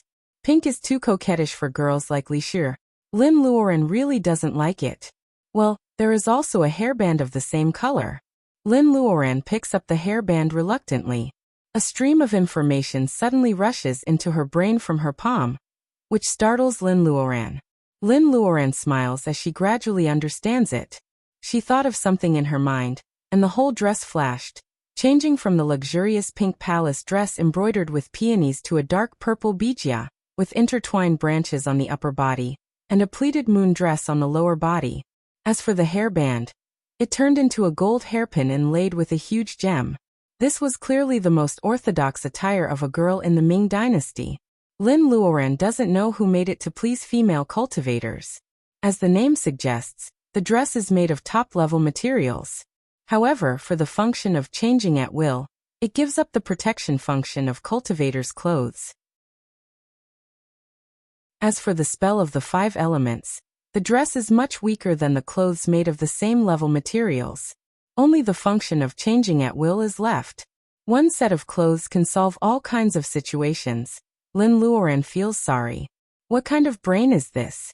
It means that she has given away all her clothes. It will be impossible for her to win a female cultivator's heart in the future. Lin Luoran thinks that all female cultivators love to be beautiful. Lin Luoran is one of them.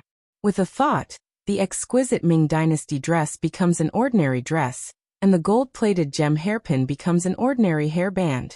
Lin Luoran puts it on her head casually. It looks much more comfortable now. Lin Luoran decides to wear this dress next to her body. Lin Luoran has wasted one chance on the protean dress. She doesn't want to stay in the first palace anymore. She walks through the first 8 empty palaces and comes to the 9th, Palace of Nothingness. Of course, she doesn't care about the treasures in the palace, but the thick reiki in it. The Palace of Nothingness is a place where treasures are kept. Treasures have spirits and contain a lot of reiki of the 5 elements. Lin Luoran plans to do closed-door cultivation here for the rest of her time. After the heavy door is closed, Lin Luoran takes out a rush cushion and puts it on the ground. Well, the college student named Pei Yuan still owes her 2 rush cushions. Lin Luoran scratches her head. It seems that she didn't tell him the address. Forget it. Lin Luoran will ask for it in person after she finishes her closed-door cultivation. For him, it is just a pile of weeds. For cultivators, meditating on it will reduce the risk of going crazy. Lin Luoran throws an elixir into her mouth and sits on the rush cushion. She closes her eyes slowly. The fire phoenix and the silverfish are whispering in the bead. Rain falls from time to time, so the spirit herbs are not thirsty. The elixir melts in her mouth and is transformed into reiki. Lin Luoran absorbs it little by little. The bead slowly transforms the reiki in the treasury into peaceful reiki that can be absorbed. Lin Luoran's closed-door cultivation has just begun. Lin Luoran silently recites the nameless training chi spell she learned from Master Jia. Her mind is clear. There is no wind or rain in her ocean of consciousness. With the change of reiki in Lin Luoran's body, she lives through the 4 seasons of spring, summer, autumn and winter peacefully. Lin Luoran doesn't notice that in the Palace of Nothingness full of luxurious booths, a black lotus seed is lying quietly in a shadowy corner. It seems to be listening to her reciting the spell. Her mouth moves silently. Can it hear Lin Luoran's heart? Lin Luoran cultivates seriously. She is often awakened by hunger. She also knows that she should strike a balance between work and rest. Although she doesn't go out of the Dragon Palace, she occasionally goes to the ruined royal garden of the Dragon Palace. The dignified Dragon Palace can't be too shabby. Lin Luoran pried away the pearls because the Dragon Palace had no owner. Now she is the manager. She can't steal the pearls herself because she worked hard to install them. She tried to go for wool and came home shorn. Cultivation is boring. In order to calm down and no one talks to her, Lin Luoran rests in the garden of the Dragon Palace when she is not cultivating. She takes over the sea-viewing platform. She occasionally finds some spirit herbs of the water at the bottom of Dongting Lake. She moves many of them to decorate the garden. She digs a pond in the garden and raises many carps, shrimps, crabs and shellfish. Although there is no Diliu syrup now, it doesn't mean there won't be any in the future. Lin Luoran picks out these seemingly old fish and shrimps from the waters of Dongting Lake not to satisfy her appetite, but to hope that some of them may really have hidden ancient bloodline. If they don't rely on the Diliu syrup one day, they may become intelligent one day. Well, although this is an extravagant hope, the Dragon Palace gathers water reiki. If this method doesn't work, Lin Luoran doesn't know how to solve the big task of infecting the aquatic race. Lin Luoran takes a look at the 1-meter-long carp with golden scales. She has high hopes for it. You little things, you have to work hard. After the rest, Lin Luoran begins her boring meditation and cultivation again. Outside the Dragon Palace, the first year of high school is over soon. Lin Luodong and Huang Weijian are finally ready to start their sideline business while Wei Shui and Ma Ming are arguing. It is a long summer vacation. Wei Shui's family is not well off. She is going to work and study. She buys a lot of seasonal flowers every day and goes to Tianfu Square to sell them in the evening. Because there was a miracle here a few years ago, Tianfu Square is established as a business district. Popularity brings huge business opportunities. There are more and more shops on the street, which attracts more people. It is a good time for Wei Shui to sell flowers here. Ma Ming is taken abroad by his father. It is said that they are going to Europe for a month. Luodong hitches a ride with Huang Weijian and sees the tribe for cultivators in advance. He reads all kinds of posts on the BBS and Lin Luoran's experience. Luodong thinks that he should be able to write a novel, right? The two of them secretly started to serialize the novel at home. Because they wrote it together, it was easy for them to update tens of thousands of words a day. A week later, the novel was published on a large domestic literary website. Luodong was so excited that he started to write every day. However, in less than a month he suffered a setback. Luodong and Luodong stared at the pitiful data and looked at each other. Du Ruo Xianchen. The heroine's story is published on the main website? It is so cruel. The hero has no scenes at all. I can't bear to read the third chapter. Loya Hanfeng. Damn, it is more than 300,000 words. And the hero is still in the level of training chi. What is going on? It is not so slow. Take it down, take it down. Xiaoxi.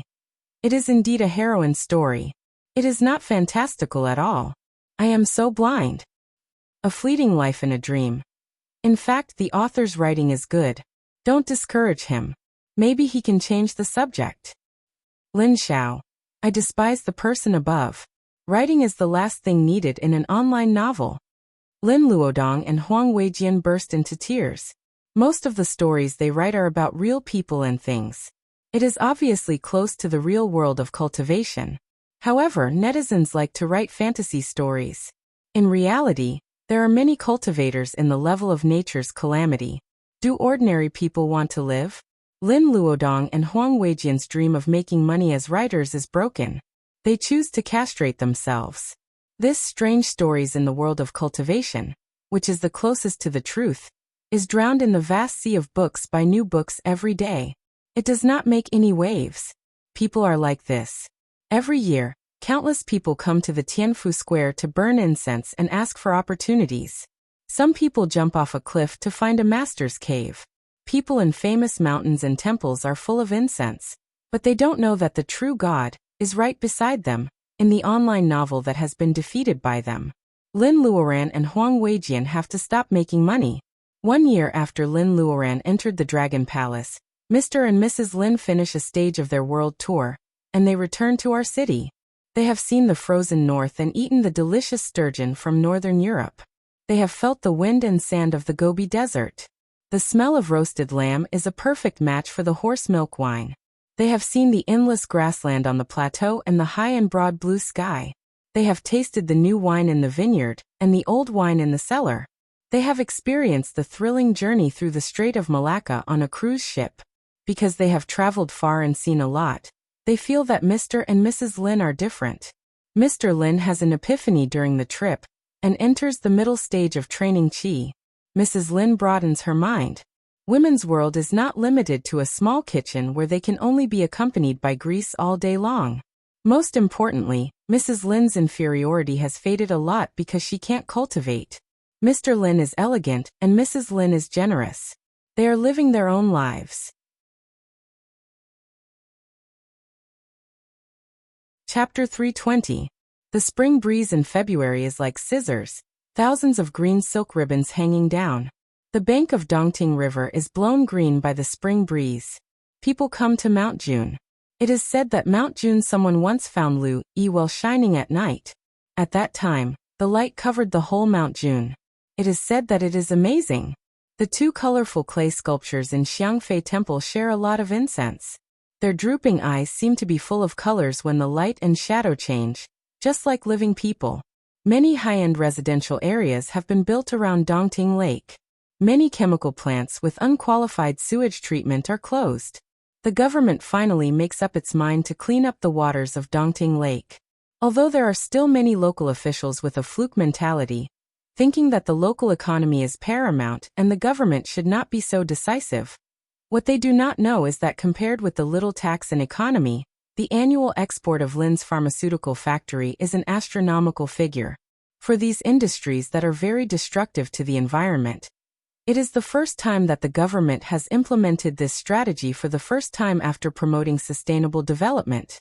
The promotion of Lin's pharmaceutical factory is one reason, and the support of the military is another reason. More importantly, the helmsman of the Lin's family has made outstanding contributions to aerospace technology. This is not a child's play to carry people to the moon. Spacecraft, even if it is only in the research stage, has produced various high-tech accessories, which is enough for Wuxia to vent its anger on the international stage. What? You want to buy a technology of oil refining? You want to know an important rare element in coal? You want to participate in the periphery of the spacecraft program being developed by Wuxia? Come, sign this first. 5 notices on Wuxia's formal stationing of troops in Nansha Islands. The ambassadors of the major powers are unwilling, and write the consent letter. As for Vietnam, the Philippines, and Malaysia who originally occupied the Nansha Islands, you don't agree? Oh, then go to Wuxia yourself. The US says it is deaf and dumb. The UK says it is busy. Russia says it doesn't know anything. Nyan. It doesn't matter if you don't show your attitude. I didn't intend to let you participate. These are all cultivation, changing the general appearance of the world. Lin's family is doing this. Many chemical plants near Dongting Lake are closed. Zheng Tian lets Lin's pharmaceutical factory and Zheng's real estate factory jointly establish a subsidiary under the name of Lin's company. They buy some of the best sites near Dongting Lake. In the future, Dongting may have the best environment among the 4 inland lakes of Wuxia. Zheng Tian's father is very satisfied that the real estate industry is flourishing in his son's hands. For more ordinary people, such as the residents by Dongting Lake, the lake breeze no longer smells fishy and the dredging boats that rumble day and night are no longer noisy. Although the progress is not obvious, the lake water is obviously becoming clearer. High cement lake banks can't block the flood tide. In fact, planting trees can kill 2 birds with 1 stone. Ordinary citizens can't afford the high-end lakeside villas that are being built, but it means that they can't enjoy the beautiful scenery of the lakeside park. Walking along the lake embankment after dinner every day is becoming a more and more popular activity for people along the Dongting Lake. The sunset is infinitely beautiful. If the scenery continues to be so good, there will be more and more fish in the lake, and the paddy fields will be golden. It seems that people don't have to worry about metal poisoning when eating lake food for a long time. When will they really come back? The waters of Dongting are 800 miles long. Cloud Dream Swamp is an ancient land of fish and rice.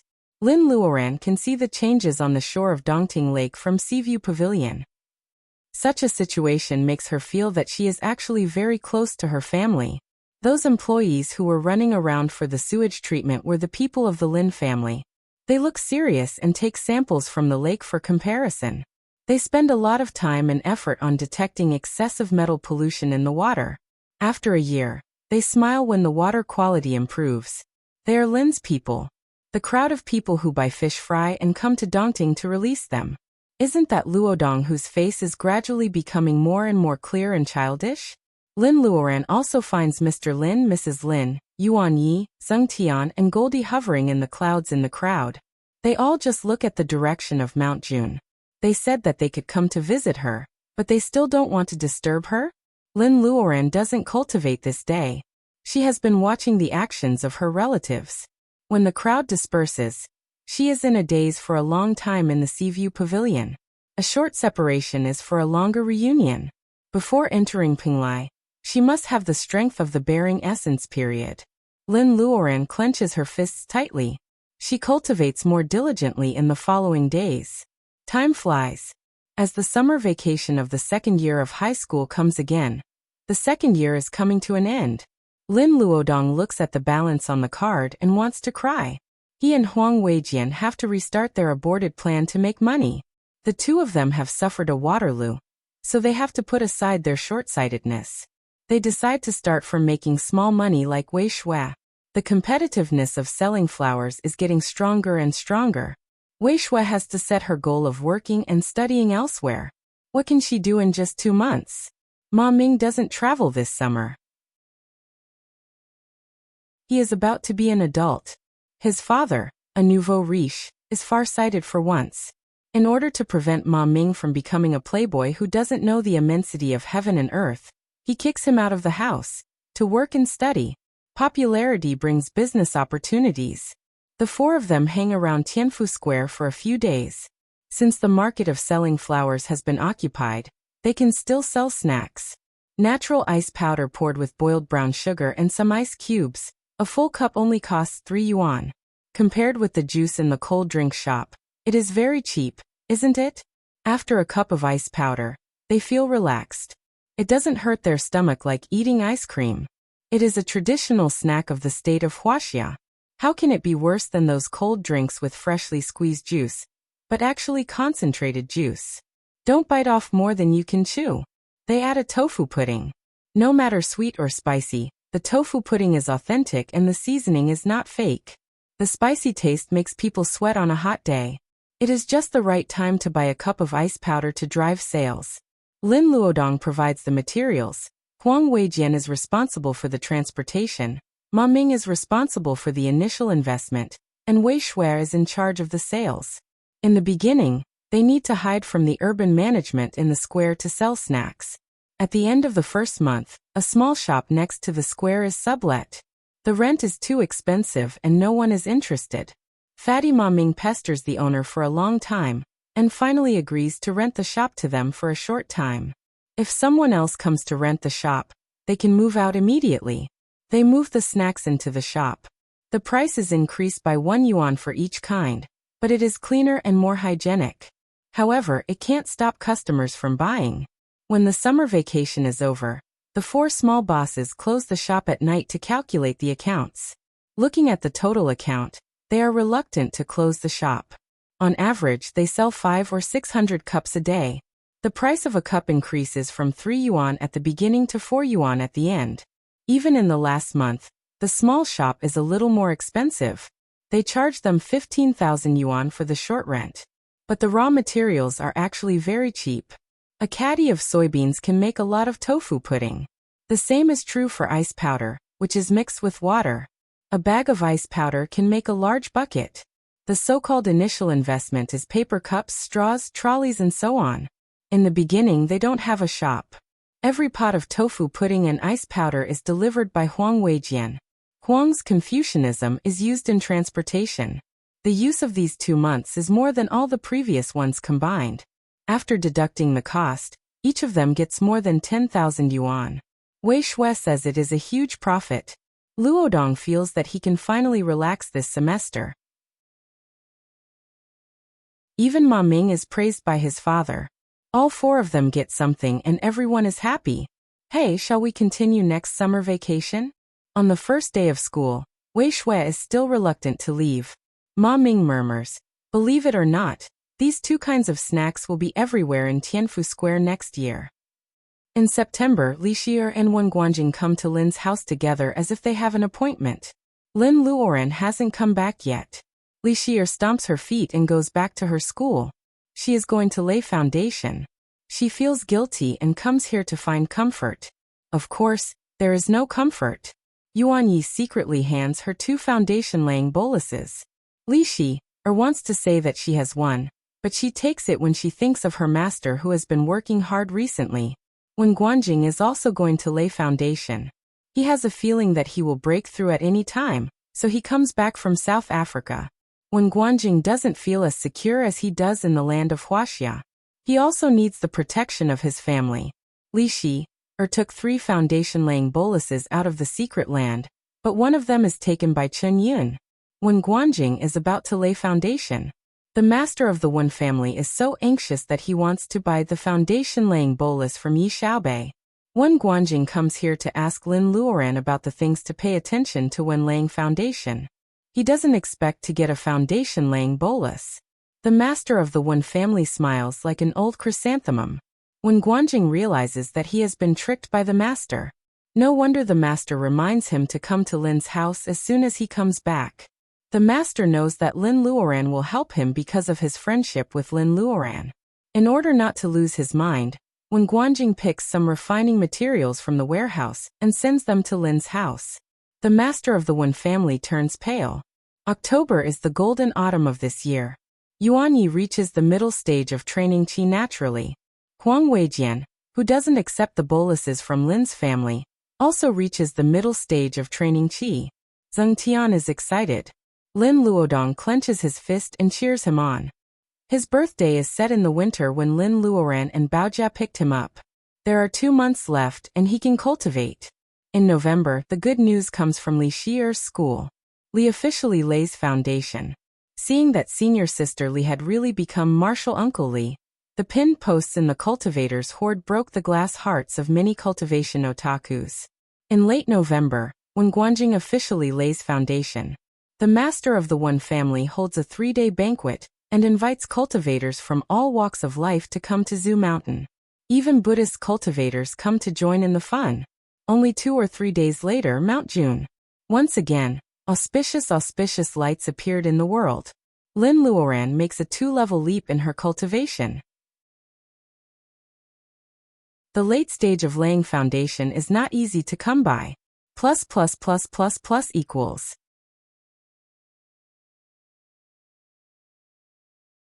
Chapter 321.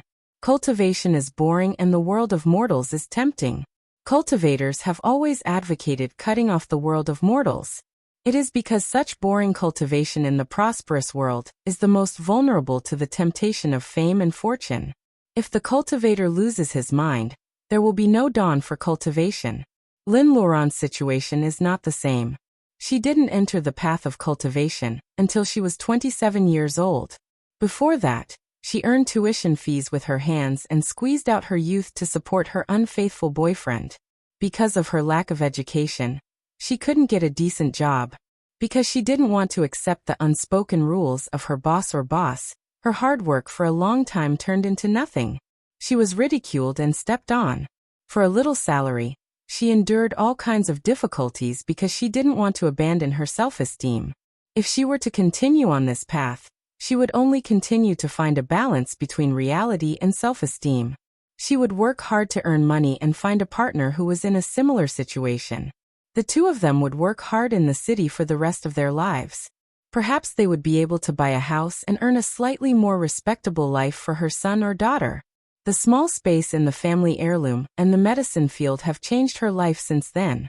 She can turn stone into jade and cut jade worth more than 10 million yuan with a wave of her hand. After cultivation, she is like Fan Jin, who suddenly passed the imperial examination. Someone sent her a villa with a market price of hundreds of millions yuan. With the improvement of personal ability, money in the secular world has become easy to get. Many people have racked their brains just to have a little relationship with the Lin family. She finally becomes a force that can influence the world of cultivation in Wuxia by stomping her feet.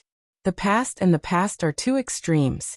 Many people will feel uncomfortable when they suddenly reach the sky, but Lin Luoran doesn't. She doesn't need to cultivate so hard. With the money of the Lin family and her status in the world of cultivation in Wuxia, Lin Luoran can eat the best food in the world, drive the best car, live in the best house, and be the king of the mountain. Then why does she have to cultivate in isolation, and even have to say goodbye to her most important relatives and friends for a short time? Lin Luoran, who used to be poor and very rich, always knows what she wants. Cultivation is to see the vast world, and have the real strength to travel the world. She can't live up to the fact that she has come to this world.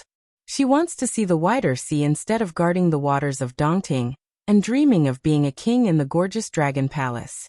He climbed higher mountains, not the low Qingqing mountain range in the middle of Sichuan. He occupied the mountain as the king and drew the land as his prison. If he could, he would go and look at the starry sky. Lin Luoran suddenly opens her eyes in the hall of nothingness. This was the 3rd year. The spiritual power inside her body had already accumulated to a peak, but she was still unable to form her gold core.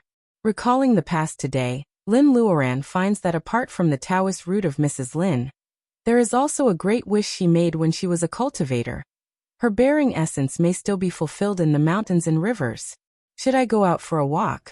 Lin Luoran can do whatever she wants now. She feeds the fish and shrimps in the pond and talks with them for a while. She doesn't care if the fish and shrimps can understand her. She tells them to look after the house. Lin Luoran picks up a gold nugget behind the throne of the Dragon King and plays with it. When she came out of Lu Yi Well, it was crowded with tourists. "Aunt, what's the date today?" The female tourist was stunned. She had heard that the incense in Lu Yi Well was very effective, so she had come all the way to pray. Spring has just passed, and it is not the beginning of summer yet. A woman in thin clothes suddenly shows up beside her. If it were not for the reddish cheeks and good complexion, the female tourist would have thought that she had met a fairy. Oh, April 27th. Young people nowadays can't even remember the date. What should I do? The female tourist babbles. At her age, she has been in the neighborhood committee for a long time. She doesn't like the behavior of young people nowadays, especially Lin Luoran. She can't even remember the date. It can be seen how muddle-headed her life is. Lin Luoran doesn't explain. The woman in front of her looks energetic, but she is actually suffering from a hidden disease. She comes to Mount June to worship the Dragon King, just to worship Lin Luoran now. Lin Luoran looks at the mountain full of believers. Some of them are white-haired and dressed in ordinary clothes. They just want to be healthy and not be a burden to their children. Some of them wear jewelry and murmur that they want to be richer. Ordinary people still want to be healthy, but the rich want to be richer. They are really greedy. Unfortunately, she is not the god of fortune.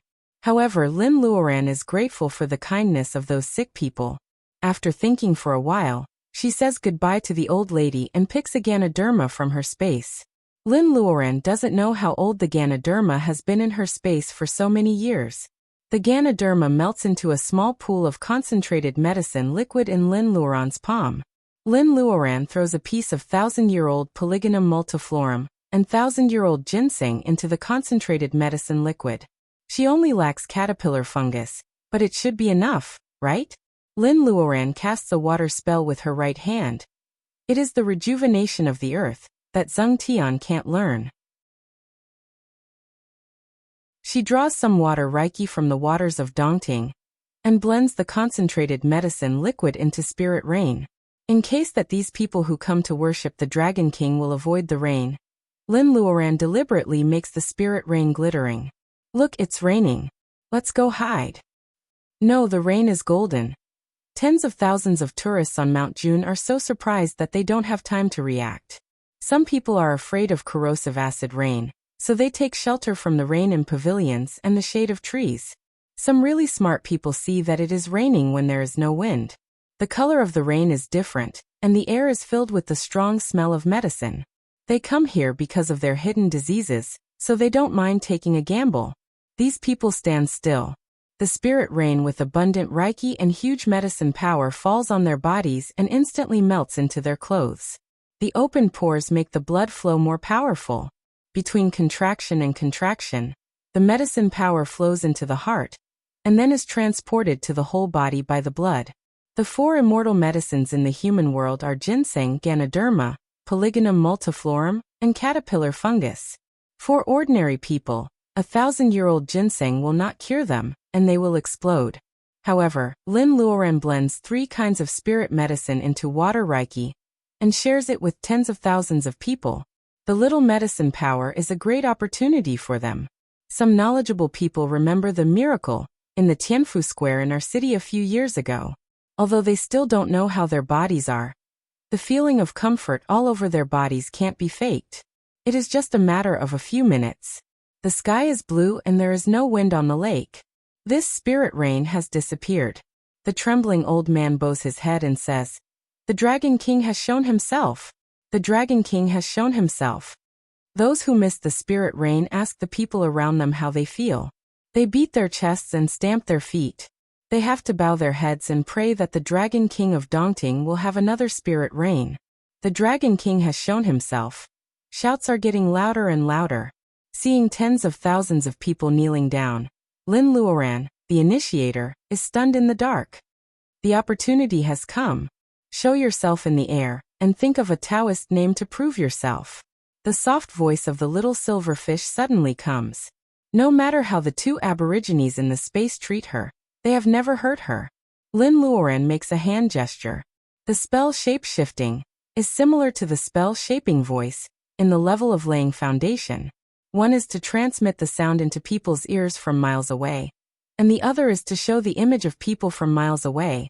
Lin Luoran feels it is like a 3G video call. Ahem. Hey, your clothes are not appropriate. Change into something more gorgeous. The little silverfish is very talkative today. Lin Luoran is wearing the protean dress. It is so easy for her to change clothes. The most gorgeous clothes she has ever seen are probably like the flying apsaras, painting in Dunhuang. The goddess with drooping eyebrows and merciful eyes are like those in the painting. With a single thought, she was already wearing a colorful dress with her sleeves fluttering in the wind. Her hairband transformed into a beaded buyao with a phoenix head, and her black hair was coiled into a cloud. A water mirror suddenly appears in the sky above Mount June. A shadow with a fluttering dress appears in the sky. The face is a little fuzzy, but the outline is clearly visible.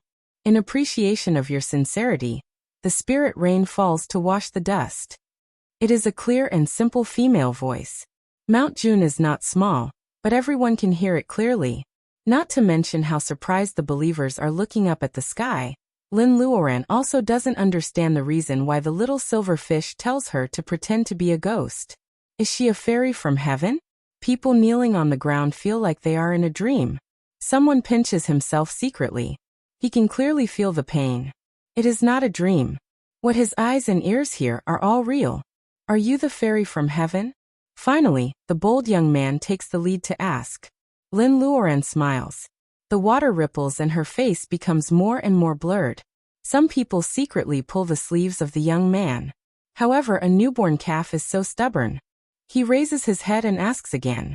Lin Luoran follows the instructions of the little silverfish and says, "You can call me Mortal Heart. Now I live in the Dragon Palace in Dongting temporarily. I come to see you because of the incense." Mortal Heart. Lin Luoran doesn't have a master or a sect. Such a Taoist name that should be given by the elders is casually taken by her. She doesn't believe that she can't cultivate her own Tao in the mortal world. She doesn't believe that a soft-hearted person can't achieve Tao. Mortal Heart Fairy? Living in the Dragon Palace? Is she a dragon girl? Are there really immortals in this world? This is the voice of many people. The water mirror is dim and Lin Luoran's figure has disappeared. In the late stage of laying foundation, Lin Luoran uses voice passing and shape transforming together. It is not easy for her to support so many people. Because she introduces herself, the incense that should have been enjoyed by the Dragon King of Dongting who has gone somewhere falls on Mortal Heart. Lin Luoran is Mortal Heart, and Mortal Heart is Lin Luoran. The pious power of vow that enjoys the spirit rain on Mount June turns into the power of faith, and rushes into Lin Luoran's ocean of consciousness. After a while, when she opens her eyes again, it is already midnight. Mount June is so quiet that she is alone. Lin Luoran looks strange. Isn't the lucky chance that the little silverfish said too much? At this moment, in her ocean of consciousness, there is a painted sculpture of flying apsaras from Dunhuang. The nose and eyes are exactly the same as Lin Luoran.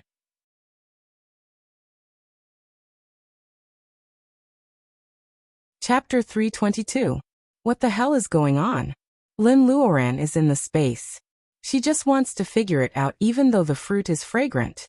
Fire Phoenix is a little angry. Sister Silver gave you a big chance. It's okay if you don't appreciate it. Why are you showing off here? Lin Luoran is in a cold sweat. She is not showing off now. A colored sculpture suddenly appears in the empty ocean of consciousness. She is nervous now. Little silverfish is also a half-soul and half-spirit. It can't eat. It can take a breath of water reiki from time to time, which is a rare enjoyment. Of course, when it is hungry, little silverfish will smell its favorite mangosteen. I don't know. I seem to have seen someone like this before. Its memory is sometimes good and sometimes bad. Sometimes it has a flash of inspiration and can remember some old things. Most of the time, it is muddle-headed and innocent like a child. The fire phoenix chuckled and said, "Beg me, I can tell you." Lin Luoran's face is cold. "You still owe me a set of dragon bones. Where is it?" Fire phoenix immediately shuts up. It drags its gorgeous tail and flies around in the space. It is quite angry. "Now you have apatheicized yourself. Mount June is your Taoist field and Mortal Heart is your title from now on. Do you understand? What a lousy Taoist title. Just take it. This ugly name will be with you for the rest of your life." Fire Phoenix is entertaining itself. Lin Luoran grabs its beautiful tail. "What do you mean by apatheicized myself? Have you ever seen an immortal in the level of laying foundation? Tell me clearly, or I will strangle you." Hey, this Lin bullies the weak and fears the strong. She is obviously taking advantage of the good temper of Fire Phoenix. Fire Phoenix pecks Lin Luoran gently. The back of her hand doesn't hurt, but her spiritual mind feels a little tingling. The colored sculpture in the ocean of consciousness shakes twice. Lin Luoran can't help but take 2 steps back. Fire Phoenix is proud. "How about it? Are you afraid? If you don't know what's good for you, I will smash your newly condensed godhead and make you an idiot." "That colored sculpture is my godhead?" Lin Luoran looks strange. She drags Fire Phoenix to make it clear. The swing under the apple tree swings. The Fire Phoenix's words are messy. Lin Luoran takes a long time to understand the gist of what it says. In this world, there were naturally gods. However, the gods were also experts of various races who carved out a place as a place of worship. They enjoyed the incense of the human world and became gods. During the golden age of cultivation, there were countless deities who had their own Taoist rites. Not only were there powerhouses, but even some weasels on the top of some mountains could also occupy a mountain and enjoy the incense. Some of them even had spells that could stir up trouble. Since the Tao of nature was in chaos, no one knows where the gods in the world have gone. Under the witness of tens of thousands of people, Lin Luoran first makes rain to cure the disease, and then introduces herself. In ancient times, this can be regarded as asking to be a god. Of course, with her personal ability of laying foundation, if she dared to ask to be a god in the past, it would be a serious crime to offend the power of heaven. A lightning strike would definitely turn this arrogant little cultivator into flying ash. Lin Luoran has the advantage. When the Tao of nature was in chaos, the gods and Buddhas in heaven had long disappeared. In addition, she has the stamp of the Dragon King and the Golden Book. These 2 things are clear, so she can avoid the detection of heaven's doom and get the power of faith of tens of thousands of people. Can other people also ask to be a god if they happen to get the treasures left by immortals? Even if the gods and Buddhas disappear, how many high-level cultivators are there in the river of time? For example, the woman surnamed Ji she met in Babylon. Why didn't she ask to be a god? Fire Phoenix says scornfully, "Do you think everyone is as lucky as you to stamp their own seal on the Golden Book? Incense, faith, mountains and rivers in the world are limited. Of course, there are only so many gods. Of course, only when the predecessor dies can there be a successor. You also asked for the title of deification above the Dragon Palace. All these coincidences are hard to replicate even after thousands of years. More importantly, the inheritance has been cut off. No one else has the Golden Book of Immortals, and they don't know the depth of self-deification. Only one person has ever succeeded in self-deification. You've already taken the spot. Even if others repeat what you said and did today, you'll be the last god on earth. When the predecessor dies, there will be a successor." Lin Luoran turns her hand and takes out the stamp of the Dragon King. Has the Dongting Dragon King died at this time? If the painted sculpture in the ocean of consciousness is the godhead you said belongs to me, then those fireflies are the power of faith, right? Fire Phoenix nods. "You are not too stupid. The power of faith is wonderful. You will know it later." Lin Luoran asks what is so wonderful about it. Fire Phoenix turns around the swing. "Spells, arts of nature. Holy spells that belong to you. Without the power of faith, you can't use the holy spells." Holy spells. Well, isn't it something of Buddhist cultivators? The more Lin Luoran talks, the more confused she becomes. Fire Phoenix sweeps her head with its tail. You are so stupid. Buddhist cultivators practice holy spells, but they borrow the names of gods and Buddhas. Even the power of faith is stolen under other people's names. Holy spells are also borrowed. It is impossible for you to have your own holy spells. Lin Luoran is non-committal. Those who don't have a good life on the list of deification become gods after death. It seems that gods are not so good. Fire Phoenix laughs. Of course they are not so good. Otherwise, how can it be your turn? Immortals are immortals. Many novels say that immortals are gods. However, Fire Phoenix says that gods are restricted by the heaven. They have positions and titles. Immortals are a branch of the free world. Whether cultivators or aliens, after passing the heaven's doom, they will be granted a priesthood. They will be in charge of a water area or command many celestial soldiers. How can they be free like immortals? People born in the upper world are born gods. Although they have a high starting point, they are not like immortals who have ascended. They can continue their personal ability cultivation. Their future is unknown, but they can explore higher fields. Then why do you say it is a lucky chance to become a god? In this case, gods are not as good as immortals. She wants to become an immortal instead of a god. At this moment, Lin Luoran also wants to stamp her feet like a little girl. Fire Phoenix looks at her with deep disdain. Gods are restricted. That was in the past. Now the heaven is gone. Who cares if you can do things or not? Who will check if you can work or not? You are a pighead. The heaven collapsed and you didn't ascend. How can you be an immortal? You should be happy when you have a god. You are only in the late stage of laying foundation. I have never seen a god with such a low personal ability since the primitive world. After being hit by the Fire Phoenix, Lin Luoran feels lost and ashamed. She simply flashes out of the space. The stars have gradually disappeared, and the sky is turning white. It will be dawn soon. However, Lin Luoran's doubts are not reduced but increased. She is not disappointed about whether she can ascend or not. Since the Tao of nature is in chaos, she has never thought about ascending in an environment like the earth. The problem is that she has inexplicably become a god now. Will it conflict with the path of personal ability enhancement? Fire Phoenix also said that cultivation is the right way. Lin Luoran is not greedy about holy spells. Even if she is the successor Dragon King, she is in charge of a water area. She is also a commander without an army. The power of faith. She follows her heart and does good deeds when she is free. Let nature take its course. Maybe this thing will be useful in the future. At the very least, the colorful sculpture in her ocean of consciousness has the style of flying apsaras from Dunhuang. Lin Luoran likes it. Looking at the small light group representing the power of faith in her ocean of consciousness, Lin Luoran is generally very dim. It can be seen that these faith only comes because of the spirit rain. It is still very weak. As Fire Phoenix said, it is still far from the point where she can use holy spells. Looking at the water area of Dongting, 800 miles of Dongting is her territory. Mount Jun is her Taoist field where she enjoys incense. Hey, the water area of Dongting is her task. Now there is a dispensable Taoist field.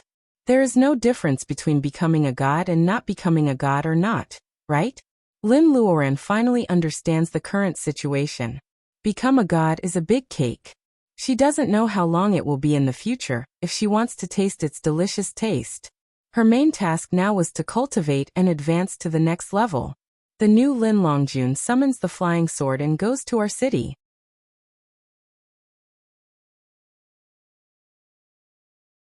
Chapter 323. Lin Luoran doesn't go home openly.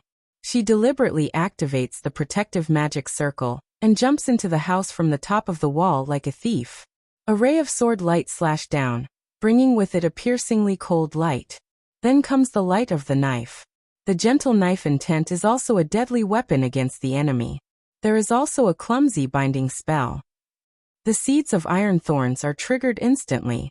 Although it is a little slow, the binding target is still there. Lin Luoran turns around, and the vines of iron thorns entangle the pillar next to her. The sword light and the knife intent collide with each other after losing the target. They are evenly matched. Grandmaster. Yuan Yi stands with a sword in his hand, looking like a young hero. Grandmaster. Zheng Tian is wearing a suit. The way he swings the thorns is a little funny. Mr. Lin laughs. Why are you so naughty? What if you get hurt? Lin Luoran doesn't enter from the front door because she wants to test the defensibility of the house. Although the three of them cooperate very well, Lin Luoran still sighs. Why are you still going forward? What level of personal ability does it have to be to break into the magic circle? In the future, when we encounter this kind of situation, we should run for our lives separately. Mr. Lin laughs. Yuan Yi and Zheng Tian, who are young and vigorous, secretly disagree. They are the disciples of Lin's school and shoulder the responsibility of guarding the Lin family. How can they easily abandon the school when they encounter an enemy? No wonder even we know that someone broke in, but Goldie still didn't respond. It must know that it is you who came back. Mr. Lin puts the knife into the storage belt and laughs. Yuan Yi and Zheng Tian both greet Lin Luoran politely. Zheng Tian smiles mischievously.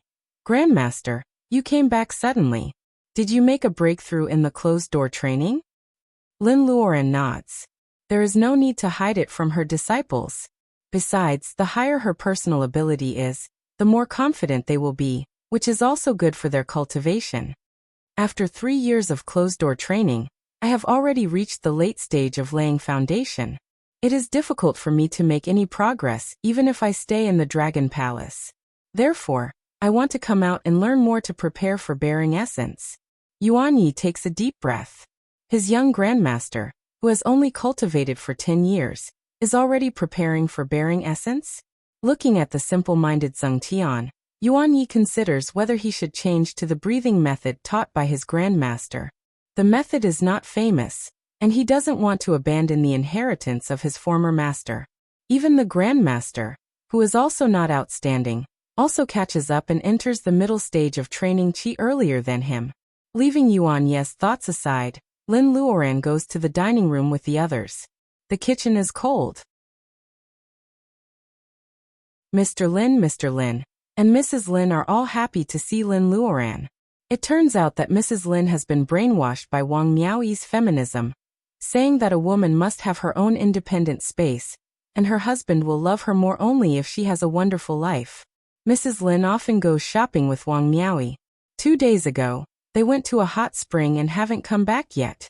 Lin often goes shopping with Wang Miaoyi 2 days ago, and they haven't come back yet. The 3 men can wash clothes with spells, but cooking and boiling water can be solved. Yuan Yi and Zheng Tian insist that they don't want the grandmaster to be tired. Lin Luoran looks at the dusty kitchen. She is grateful for Wang Miaoyi's powerful fighting ability. Even the stubborn Mrs. Lin can be quickly corrupted. Lin Luoran can only cook by herself. Of course, she is also the grandmaster. Yuan Yi and Zheng Tian are trembling. They don't know anything, but they still have to help in the kitchen. It's not easy to have a hot breakfast. Zheng Tian suggests that the Lin family should hire a housekeeper to take care of the meals. Lin Luoran is in a dilemma.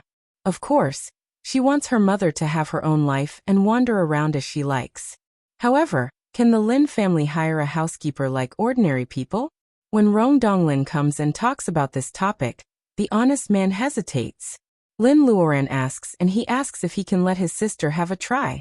Rong Donglin's income has been stable in recent years, and he has a house in the R City. He decides to settle down in the R City. After working in Lin's company, he sells the small apartment in his hometown in Shi, and then brings his parents and sister to the R City. The old apartment is located in the suburbs. It is a remote place and not worth much money. Rong Donglin has no mortgage, so he mortgages a small apartment with the money he got from selling the old apartment.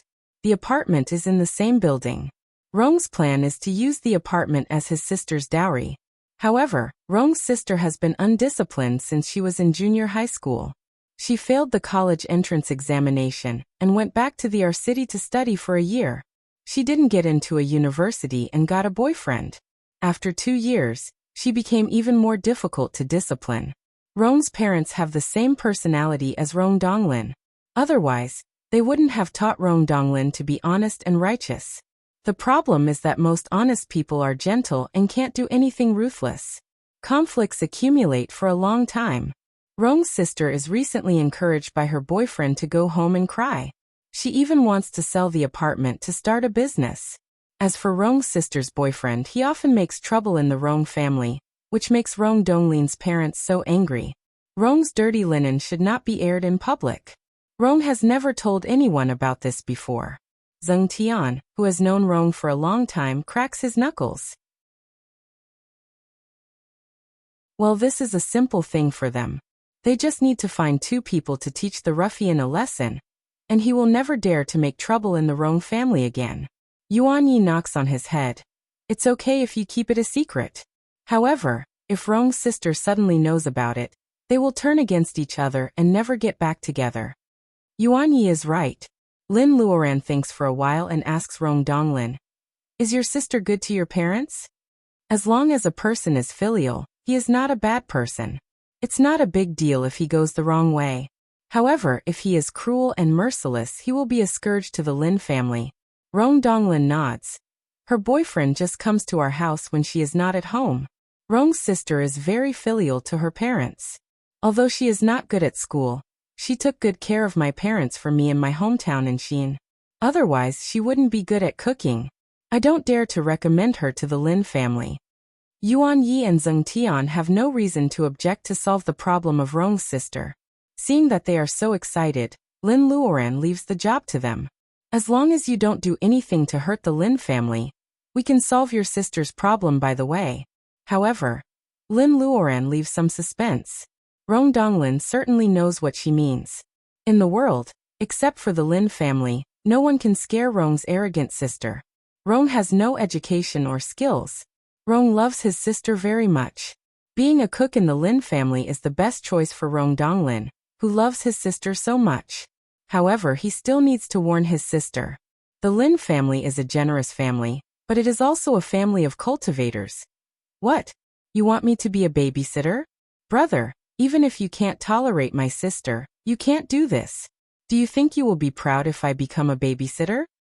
Rong's sister roars at home. Rong Donglin is so angry that his face turns pale. Rong's parents don't know whether to comfort their son or their daughter. Before Rong's relationship with the Lin family, Rong Donglin has been working since high school. In the summer after the college entrance examination, he even carried bricks on the construction site to earn enough money for his tuition. Rong's parents are both laid off and can't do heavy work. With his college entrance examination results, Rong can go to a better university. Chuan University is good, but how can it compare with those top-ranked universities in the eyes of the people? It is because Chuan University can provide scholarships that Rong Donglin takes a step back. He wholeheartedly thinks about Sister Rong. When he was threatened by Chao Liang that year, he was forced to kneel down for the safety of his family. Now Sister Rong's words are stepping on Rong Donglin's heart. He doesn't even want to say anything to defend himself. Sister Rong's boyfriend's eyes flicker. My brother-in-law is talking about the Lin family. Does it have something to do with the Lin family? Rong Donglin manages a small department in Lin's that develops ancient prescriptions. This ruffian named Gu Xiang knows that the benefits of Lin's employees are attractive. He is eager to enter a department with real power. He begs Rong Donglin several times. Rong Donglin asks him, "What are you good at?" Gu Xiang doesn't give up completely. Looking at Rong Donglin's expression, Gu Xiang knows that he guesses right. He agrees for his girlfriend. What kind of family is the Lin family? Your brother really didn't lie to you this time. Gu Xiang's words make the other 3 members of the Rong family angry. Does he mean that Rong has lied to his sister before? Sister Rong listens to Gu Xiang the most. They whisper for a while in private. Sister Rong agrees to go to Lin's house the next day. Rong Donglin repeatedly tells her not to reveal what she sees in Lin's house. Her job is to clean up the house and cook. Sister Rong curls her lips indifferently. Gu Xiang also secretly despises his dignified brother-in-law. His words are better than singing. Isn't he trying to please the boss? Gu Xiang is about to follow them to the Lin family. As soon as he leaves the apartment, a black Audi stops downstairs. It is none other than Chao Liang, who had some old grudges against Rong Donglin. Chao's child is 2 years old now. Of course he is not as snobbish as before. However, he is told by Zheng Tian. After Rong Donglin and Sister Rong get in the car, he doesn't even look at Gu Xiang, who is licking his face. He slams the door and rushes away. Sister Rong is shocked at first and then she gets angry. She doesn't like to study, but she is not stupid. Of course, she knows that her boyfriend is despised by the rich man who comes to pick them up. She wants to get out of the car. Chao Liang doesn't care about such a little girl. He says slowly, "Brother Rong, no wonder you were so tough in those days. If I had a sister like you, I would have the same reaction as you." Chao Liang's tone is like a monologue, which attracts Sister Rong's attention at once. She forgets her boyfriend who has refused to get in the car for a while. Rong Donglin looks strange. He doesn't know why Chao Liang mentions those days. Although they are working for Lin's company now, it is impossible that they don't have a grudge because of the conflict in the Manyao bar. To be honest, Rong still can't figure out why Chao Liang comes to pick them up. "Little girl, you look like you want to know the gossip. Why don't you ask?" Chao Liang rolls down the window and blows a smoke ring. Sister Rong snorts and doesn't answer. Chao Liang slowly tells the whole story of what happened in the bar. He doesn't mind it, and he is even smiling. Chao Liang doesn't know what happened in the bar, but he doesn't care about it. At first, Sister Rong sneers that he is a playboy who only knows how to bully poor students. However, she calms down when she hears that Rong is about to kneel down in the box. Chao Liang puts out the cigarette and adds the finishing touch. "I was ignorant and arrogant in the past. Now I envy you for having such a brother." Rong Donglin blushes, but Sister Rong doesn't make noise. She is silent, and the irritation in her eyes melts a lot. There is no word all the way. They pass the folk street unconsciously. Of course, Sister Rong often comes to this area to play. She usually spends a lot of money in the antique restaurants and bars in the folk street. Anyway, it is her brother's money. Sister Rong is generous.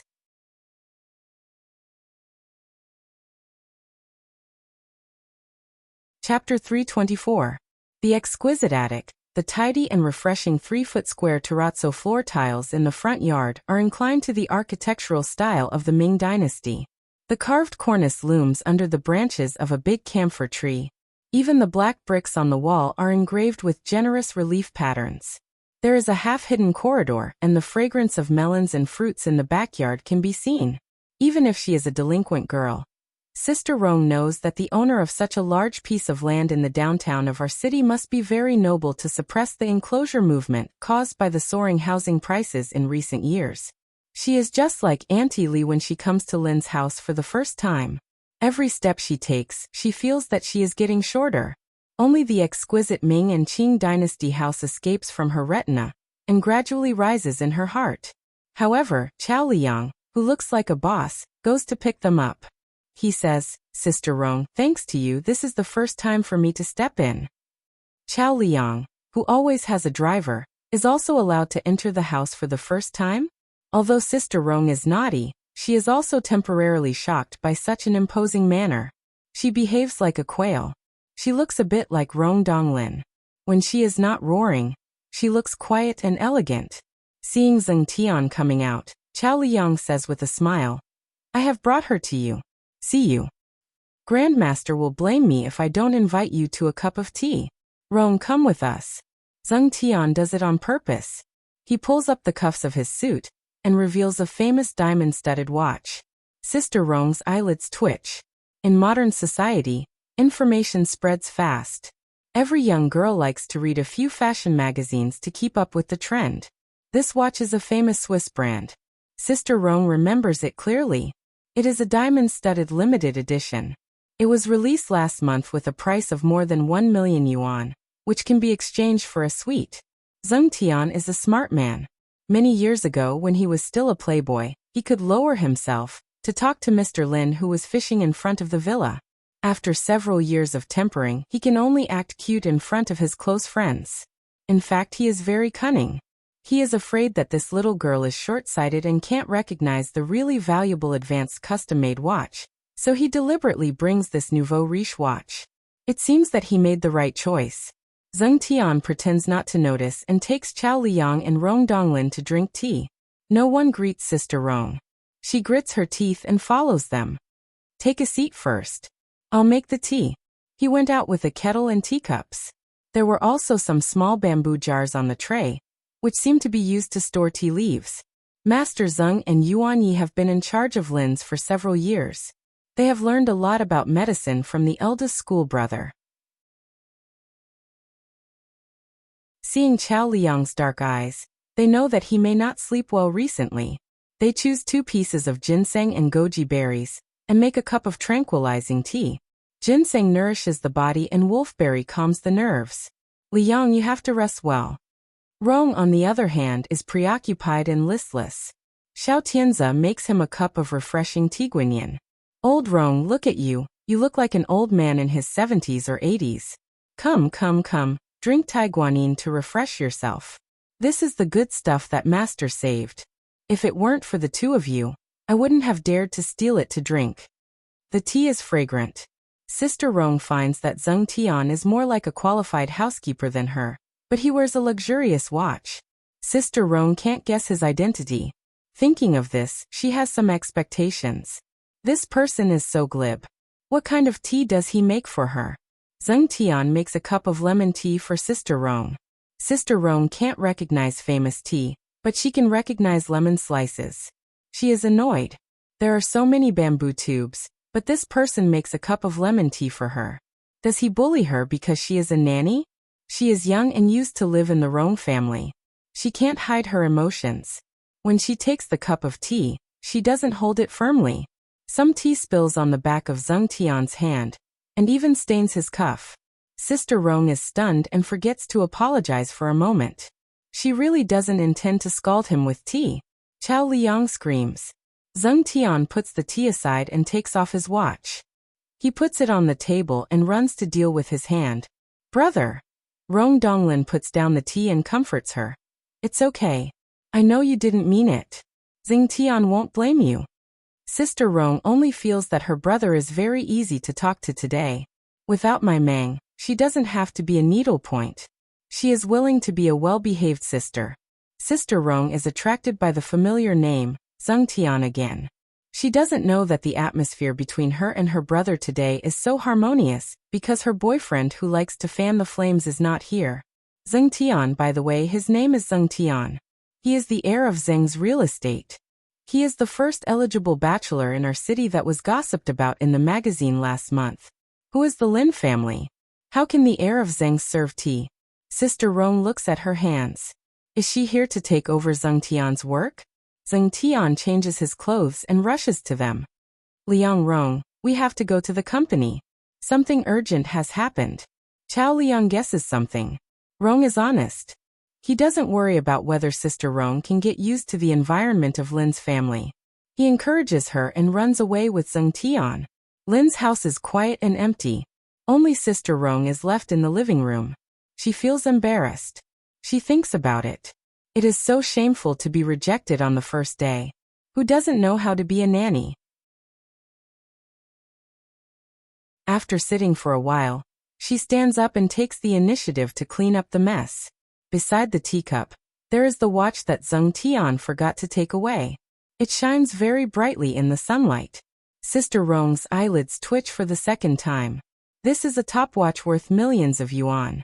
If she and her boyfriend have millions of yuan as their starting capital, they don't have to work as nannies in Lin's house. Sister Rong shows a yearning and pity expression. She reaches out and carefully grabs the watch beside the teacup. She feels that her heart is beating very fast.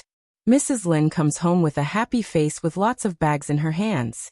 Wang Miao, he misses her daughter, so she goes home first. Mrs. Lin receives the notice that Lin Luoran has been home for 2 days, so she comes back by plane. Shaoran. Yuan Yi. Zheng Tian? Mrs. Lin calls around but no one answers. She feels a little strange. Usually there is someone at home. Where is he going today? When she is wondering, a pretty girl comes out of the kitchen. She looks familiar, but she doesn't know who she is. Sister Rong looks at the glowing noblewoman in front of her. She doesn't know how old she actually is. In fact, she doesn't know how to call her. They stare at each other for a long time.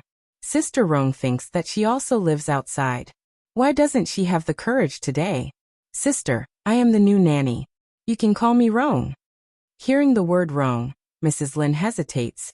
Rong Donglin is your? Sister Rong takes the bag from Mrs. Lin's hand and says, he is my brother. Mrs. Lin answers vaguely. She doesn't understand why Rong's sister comes to be a nanny in Lin's house. He is Luodong's teacher. If you are Rong's sister, you have to call me Aunt. Sister Rong follows Mrs. Lin's advice and changes her title to Aunt. She takes Mrs. Lin to the kitchen and soon finds out Mrs. Lin's identity. It turns out that this is Mrs. Lin. She looks so young. Sister Rong doesn't see the young hostess of Lin's house until dinner. Today is Friday and 2 students in grade 12 go home for dinner. Sister Rong only remembers that she seems to have just graduated from high school, but they don't talk to each other. What they discuss at the dinner table is to enter the best university in Wuxia. As for Sister Rong, she has restudied for a year and still can't get on the college line. It's really annoying to compare with others. After serving the fruit, Sister Rong, who hasn't looked for a job in the past 2 years, feels sore. She doesn't know whether Lin's family is satisfied with her or not, and she doesn't think about raising her salary. Besides, where is she going to stay tonight? Should she stay in the beautiful house of Lin's house or go back? Rong Donglin's apartment is not far from here. The straight distance is very close, but the alley is too winding and the streets are crisscrossing. It seems to be a little far. Is it too late to go back now? When Sister Rong is thinking about it, the street light in the front yard of Lin's house is on. A woman in a long skirt and a coat comes in. There is a camellia gem hairpin on her head casually. Her eyes are particularly bright in the night, like the cold moonlight. Behind her are 2 people. One is Zheng Tian, whom Lin Luoran has seen during the day, and the other is also tall and thin, not inferior to Zheng Tian. Xiaoran. Mrs. Lin hasn't seen her daughter for 3 years, and she doesn't want to let go of her. The coldness in Lin Luoran's eyes melts a little. She takes Mrs. Lin to the room and the mother and daughter have a good talk. Lin Luoran walks past Sister Rong without looking at her from beginning to end. The camellia gem hairpin is like a watch, which almost blinds Sister Rong's eyes. Fortunately, Zheng Tian is 1 step behind and responds to her. Hey, you are still here. I forgot to tell you that Lin's house doesn't allow outsiders. Come on, let me send you home. Sister Rong is still shocked. Is she still a nanny who needs to live and eat? She is demoted. She should be a part-time worker. Zheng Tian, come here. Lin Luoran waves to Zheng Tian at the corner. Zheng Tian smiles apologetically. It seems that I have to delay for a while. By the way, can you drive? Sister Rong nods. Of course she can drive. Zheng Tian finds a bunch of keys for her and asks her to drive the BMW that Lin Luoran bought for the first time in her life back. How can the Grandmaster drive such an old car? Zheng Tian has wanted to eliminate this car for a long time, and today he finally finds a fair chance. Sister Rong takes the key in a daze. Because she is nervous, she starts the car after several tries. The alley outside Lin's house is very curved, so she is careful all the way. She drives the car to Rong Donglin's apartment in fear. Sister Rong pats her head. What's wrong with her today? She is not as agile as usual. I am not born to be a nanny. She gets out of the car while cursing. A figure suddenly jumps out of the shadow. Gu Xiang is angry about what happened in the morning. Sister Rong tries to defend him. However, when Gu Xiang thinks of the BMW she drove back, he changes his mind.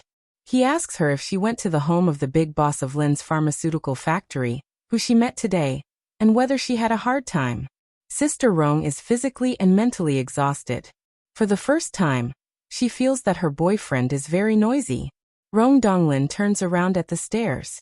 When he sees Sister Rong coming back, he is relieved. Are you tired? I have prepared the bath water for you. Have a good rest after taking a bath. Comparing the two, it is obvious who is better. Sister Rong doesn't care about Gu Xiang's thoughts for the first time. She follows her brother upstairs. Gu Xiang stays in the same place. His face changes and a touch of ruthlessness appears in his eyes. Outside the community, Chao Liang sits in the car. He flicks a cigarette butt and tells the driver to drive. These little fleas don't know the immensity of heaven and earth. They even inquire about Lin's family. Young people nowadays are more powerful than him when he was young. Zheng Tian returns to his room and sees that his watch is wiped clean and placed in the guest room where he lives in Lin's house. Putting the fancy watch in the drawer, Zheng Tian goes to the backyard. What? Director Zheng, did you get anything from today's big show to test Sister Rong? Lin Luoran takes off the camellia hairpin on her head. What a bad idea. She has to pretend to be a nouveau riche. Zheng Tian scratches his head. If she were not Rong's sister, I wouldn't bother to do this. Although Lin Luoran laughs at him, she is actually very satisfied with her second apprentice's attitude towards Rong Donglin. After all, they are old friends who have known each other for almost the same time. If Zheng Tian despises Rong Donglin as a mortal just because he has become a cultivator and joined Lin's school, she will be very disappointed. Grandmaster, when will you leave? Can you take me out this time? Zheng Tian looks at Lin Luoran eagerly. Lin Luoran shakes her head. She can do whatever she wants alone. Maybe she can find the opportunity to bear essence.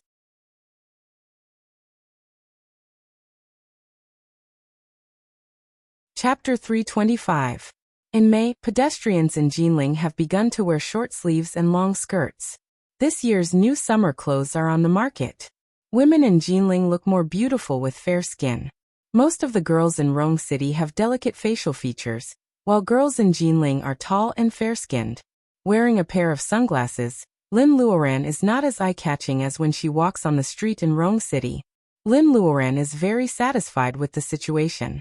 As soon as she gets off the plane, she takes a taxi to the School of Aeronautics and Astronautics. She still remembers that Pei Yuan, a college student whom she has met twice, is studying in the Jinling School of Aeronautics and Astronautics. The girl named Xia Bingyan whom he likes is also a student of the School of Aeronautics. Is her grandfather the former president of the School of Aeronautics? Lin Luoran decides to start from here. It should not be difficult to find Pei Yuan's address. There is a touching love song playing in the taxi with classical music. The female voice is gentle and low. Lin Luoran relaxes along with the tune. Sir, whose song is this? It sounds good. The taxi driver is surprised. It is Fairy Xia's song. I thought it was popular all over the country. What a coincidence. She is performing at the School of Aeronautics today. You can listen to the live version. The taxi driver feels honored. It seems that he knows Fairy Xia. He not only introduces Fairy Xia to Lin Luoran with great interest, but also hands her a CD cover. In the colorful ink painting, a young woman is wearing a modified version of the Han costume. Her hair is combed and there is a green chrysanthemum inserted in her hair. The woman's eyebrows are drooping. From the side, only her sharp chin and small nose can be seen. Lin Luoran is surprised. Her eyes fall on a line of small words on the cover of the CD. Her eyes are even more gloomy. Fairy Xia Bingyan will meet you on the top of Mount Hua. Lin Luoran is surprised to see that the arrogant college student has become a fairy or a female star. When she reads the words, she is a little angry even though she has always been calm. This person wanted to follow the current trend of Chinese people seeking to become immortals and seek the Tao. She didn't have any objections to him using the name of a fairy to mingle in the entertainment circle. However, this is obviously a publicity stunt based on what happened on the top of Mount Hua. Luodong untied the knot in his heart there, and she met Pei Yuan and Xia Bingyan by chance. Those are warm memories. However, now they are used as a tool to make money. How can she be happy? It was totally different from the photos published by Pei Yuan on the internet. Lin Luoran's finger slides over the cover of the CD. Does Pei Yuan know that Xia Bingyan is doing this? Was Luodong 12 years old? 6 or 7 years could really change a lot of people. Lin Luoran doesn't know why, but she feels disappointed. The taxi stops. It turns out that they have arrived at the gate of the School of Aeronautics. Lin Luoran returns the CD cover to the driver, pays the fare and gets off. Since the driver said that Xia Bingyan will have a concert at Southern University today, Lin Luoran might as well solve the problem at the same time. Lin Luoran walks to the school gate. On her way, many young boys and girls are rushing to a certain direction with Xia Bingyan's CD in their hands. There are also many middle-aged men who are driving nice cars. They roll down their windows and ask for directions. Xia Bingyan's fans are widely distributed. It seems that Lin Luoran doesn't even need to ask for directions. Lin Luoran follows the crowd. It turns out that she is in the auditorium of Southern University. The slogan of the concert is to give back to her alma mater. The auditorium can hold thousands of people, and it is hard to get a ticket. Seeing that many fans are blocked outside the gate by the security guards and the assistant police, Lin Luoran turns her eyes and finds a man who seems to be a scalper looking around. Do you have a ticket? The scalper, who looks like a college student, pulls Lin Luoran to a corner. A real VIP seat in the front row. What do you think? I will give you the ticket as long as you add 500 yuan. Lin Luoran looks at the ticket. It is indeed a seat in the second row. The ticket price is 2,888. The student wants to add 500 yuan. He spends more than 3,000 yuan just to see Xia Bingyan more clearly. Lin Luoran does not bargain and buys the ticket. The student scalper is a little regretful that he asked for a lower price. He is very upset. Lin Luoran smiles. How can you be willing to sell the ticket? I see that they are crazy about getting in. The scalper is proud. I got this ticket from the lottery. Isn't it good to get more than 3,000 yuan for free? Why should I join in the fun? The scalper seems to be quite disdainful of Xia Fairy. He throws the money he just got and proudly squeezes into the crowd and disappears. Lin Luoran follows the crowd to the auditorium. The fans who are stopped by the crowd are jealous when they see the VIP ticket in her hand. When Lin Luoran enters the auditorium, 90% of the seats are occupied. The VIP second row is actually 10 meters away from the stage. Many people buy standing tickets and squeeze in the aisle. Someone checks Lin Luoran's ticket and leads her to the second row. The stage is blocked by a black curtain. Lin Luoran doesn't know what is inside. She sits quietly in her seat, incompatible with the excitement of the fans around her. After waiting for more than 10 minutes, it is probably time. The host's playful opening comes from the sound system, and the crowd quickly quiets down. Xia Fairy! Xia Fairy! The lights suddenly dim. The fans hold colorful glow sticks in their hands. They shout Xia Fairy and wait for Xia Bingyan to come out. Before the black curtain is opened, the prelude of the ensemble of guqin and flute is played. The crowd automatically quiets down. Putting aside the prejudice, the background music is not bad. However, it is hard for Xia Bingyan to have such a status in the entertainment circle with such classical music without any gimmicks. The black curtain is suddenly moved, and a strong light illuminates the entire auditorium. The alternation of darkness and light makes many people squint their eyes. In the dazzling light, Xia Bingyan, the protagonist of the concert, swings from the back of the auditorium to the stage with a white ribbon. This is beyond many people's expectation. Xia Bingyan's dress is plain white. She looks as pure as her name suggests. When the long ribbon of her dress swings over people's heads, Lin Luoran hears many people sobbing excitedly. The background of the stage is also plain white. Suddenly, snowflakes fall from the auditorium. Before Xia Bingyan starts to sing, someone has already whispered, "Oh my God, it is real snowflakes." It is May and Jinling is hot. The snowflakes falling on people will not only not freeze them, but also make them feel happy.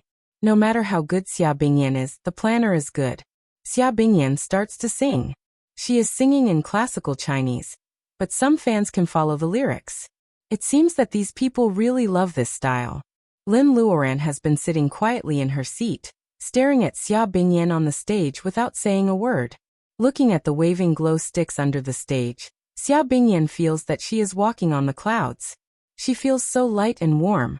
After using this gimmick for a long time, Xia Bingyan sometimes wonders if she was really a cultivator in her previous life. Today, this feeling is more and more intense, accompanied by a touch of palpitation. She always feels that someone is staring at her. It is not threatening, but it makes her sweat on the back of her neck. Is it him? Xia Bingyan searches the crowd without leaving any trace. However, after listening to 2 songs, Lin Luoran feels bored and sneaks out of the crowd. Xia Bingyan misunderstands her as someone else. She looks around but finds nothing. Lin Luoran feels sorry and disappointed. It is time to get changed. Xia Bingyan goes backstage with the elevator. The makeup artists rushed forward to help her with her makeup, and the assistants helped her put on a white dress embroidered with hundreds of patterns. Are you tired? Zhang Shuming, a successful man, hands her a tissue to wipe her sweat. The backstage staff all smile kindly. He is a major shareholder of the company. Everyone is happy to see him and Fairy Xia together. Because of Xia Bingyan's image as a pure and clean fairy, she certainly can't stand the bombardment of scandals. Therefore, their relationship has not been made public. Lin Luoran hides on an empty chair. Under the cover of the mini-world, she watches this scene openly.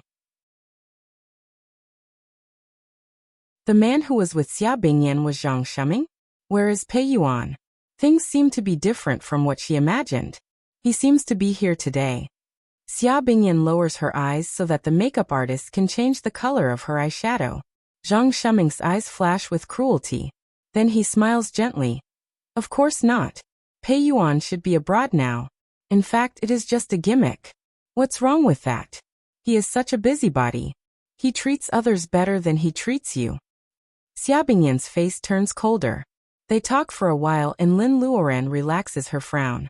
Zhang Shuming takes advantage of Xia Bingyan's weakness. Listening to the whole story, Zhang Shuming has nothing to do with Pei Yuan. In fact, Pei Yuan and Xia Bingyan have different opinions on this gimmick. That is why Zhang Shuming can stand here and provoke Xia Bingyan. Lin Luoran is not in the mood to pay attention to this matter. Since Pei Yuan is abroad now, she doesn't have to ask Xia Bingyan for his address. The curtain of the backstage moves without wind. Xia Bingyan feels that the air conditioner is a bit cold. She can't help but shrink her shoulders. Zhang Shuming is encouraging her. Thinking of the enthusiasm of her fans, Xia Bingyan knows that she can't delay any longer. She forgets the illusion that she is being watched and walks to the stage. However, she really feels that Pei Yuan is in the audience today. Is it really an illusion? Lin Luoran walks on the campus of Nanhang University. Students passing by are all talking about Xia Bingyan's concert. In May, the city flower of Jinling is covered with green leaves. It doesn't have the cold arrogance of red plum blossoms. Lin Luoran's sight falls on the branches of the tree. A young man stands there, looking a bit alienated. Lin Luoran raises her eyebrows. I heard that you are abroad now. A man who is abroad suddenly appears in Nanhang University. There must be a story behind this. Pei Yuan turns around. He can't believe it. He didn't expect to see Lin Luoran here. After 6 or 7 years, Xia Bingyan has become a big star. She used to be a clever part-time tour guide, but now she looks weathered. She no longer looks like a god's favored one. Only Lin Luoran is blessed by time because of her cultivation. She still looks like she is in her early 20s. She hasn't aged at all.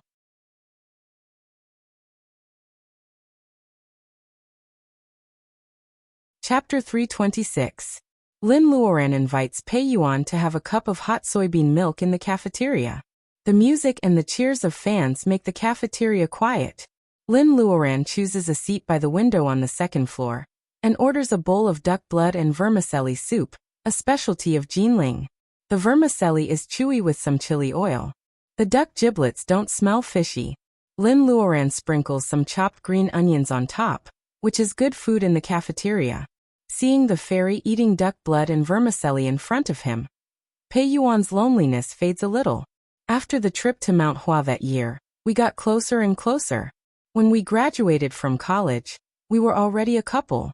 I signed a contract with a design institute. Bingyan was encouraged by others to become a star. She is beautiful and good at singing, but she is not a professional. Besides, she didn't enter the industry until she graduated from college. She drifted in the north of the capital for 2 years and suffered a lot. However, she didn't even release a single album. This is a story with a good beginning but eventually falls into a cliché. Xia Bingyan is cold and arrogant.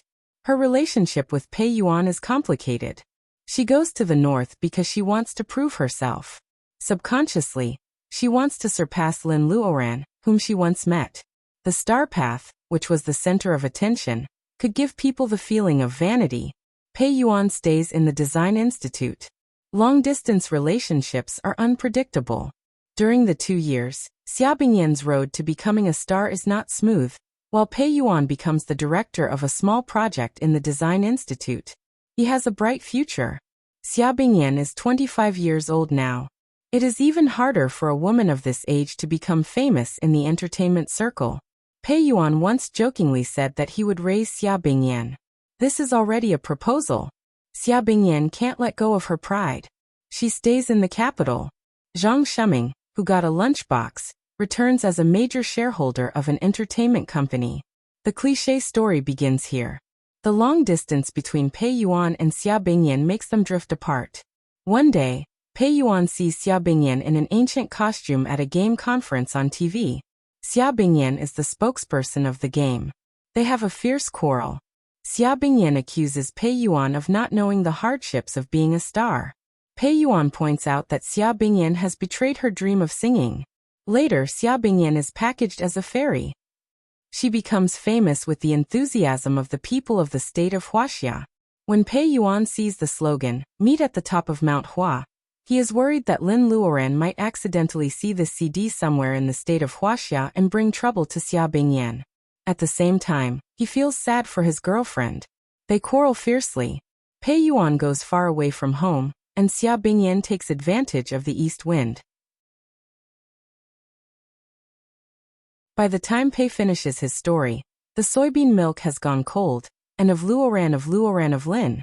She put down her chopsticks and told them what she had seen backstage. There's a villain behind this, so you can't blame the two of you for drifting apart.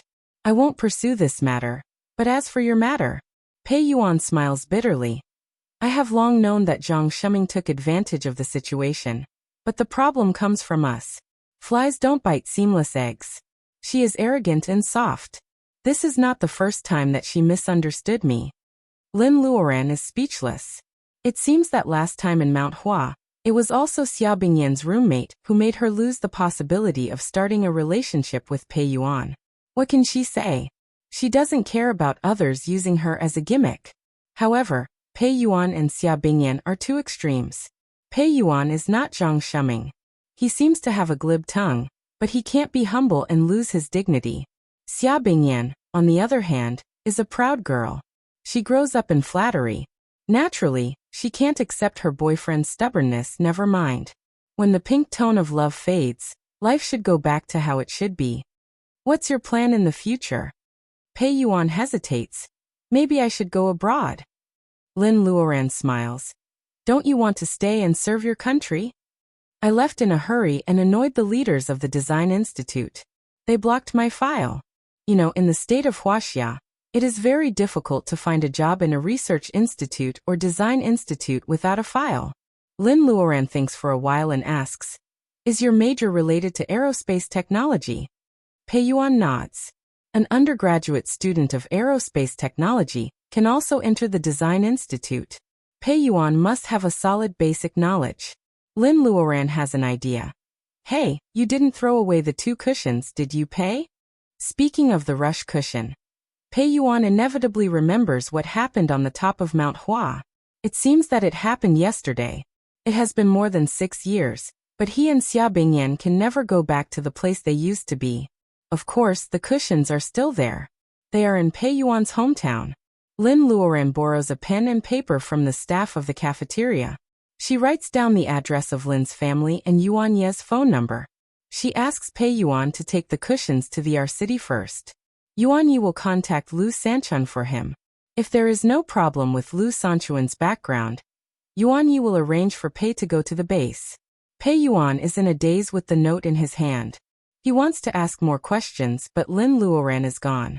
Only the bowls and chopsticks are still on the table. It proves that all this is not his imagination. Just go to the base. A man can live on more than just love. He also has a career. Pei Yuan solemnly puts away the address, stands up and leaves the cafeteria. He slowly walks out of the gate of Southern Airlines. After all, they used to love each other. At this moment, Xia Bingyan seems to feel something. She feels empty in her heart.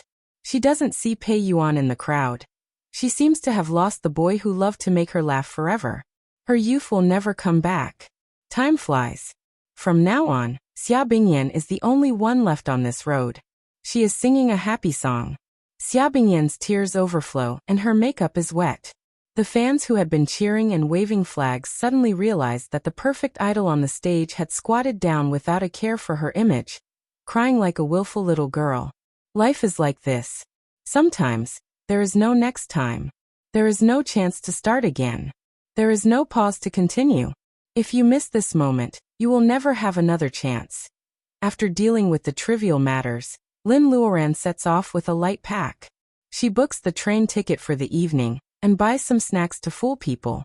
At 10 o'clock in the evening, the train leaves the Jinling station in the crowd. There is a strange smell in the train, which makes Lin Luoran hard to swallow. However, she has to stay in such an environment for another 40 or 50 hours. She has to pinch her nose and make a bowl of noodles.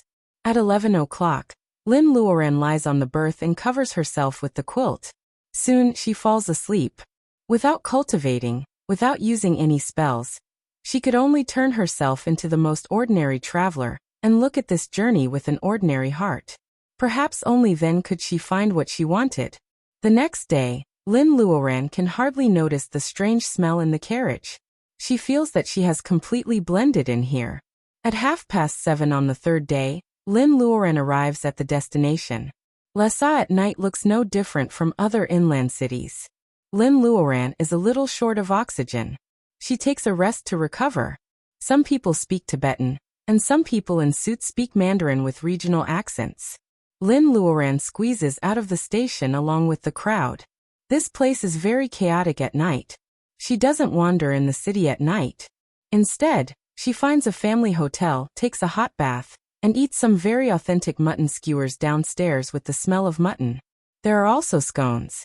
Lin Luoran deliberately can't finish such a big pancake in a day. There are indeed few women wandering on the street at night. It is very dangerous for a single female tourist like her. The owner of the family hotel sees a group of Tibetan young people coming over and greets Lin Luoran to go upstairs quickly. They mean well. Lin Luoran packs the mutton skewers and takes them to a small room on the third floor.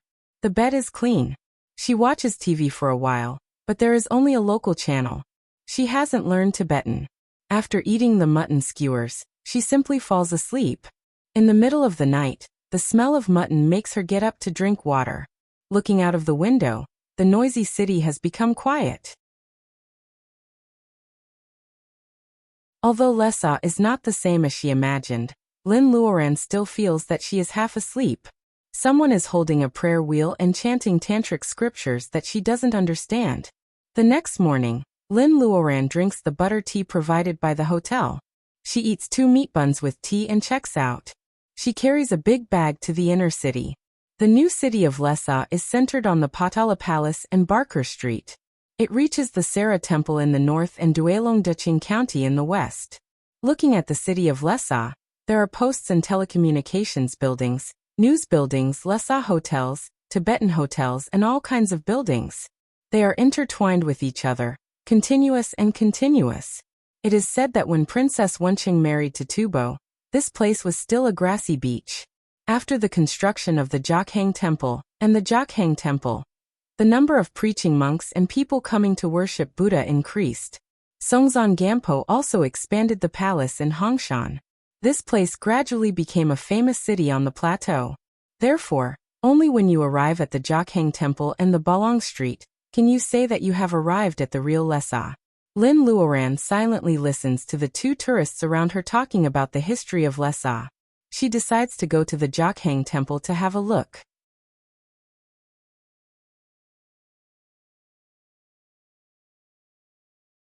Chapter 327. Lin Luoran arrives very early. It is not the peak time for visitors to visit the Jokhang Temple. Only the people passing through the Buddhist scriptures are pouring into the temple. Lin Luoran buys a ticket and follows them in. The ticket seller asks her again and again if she wants to take pictures.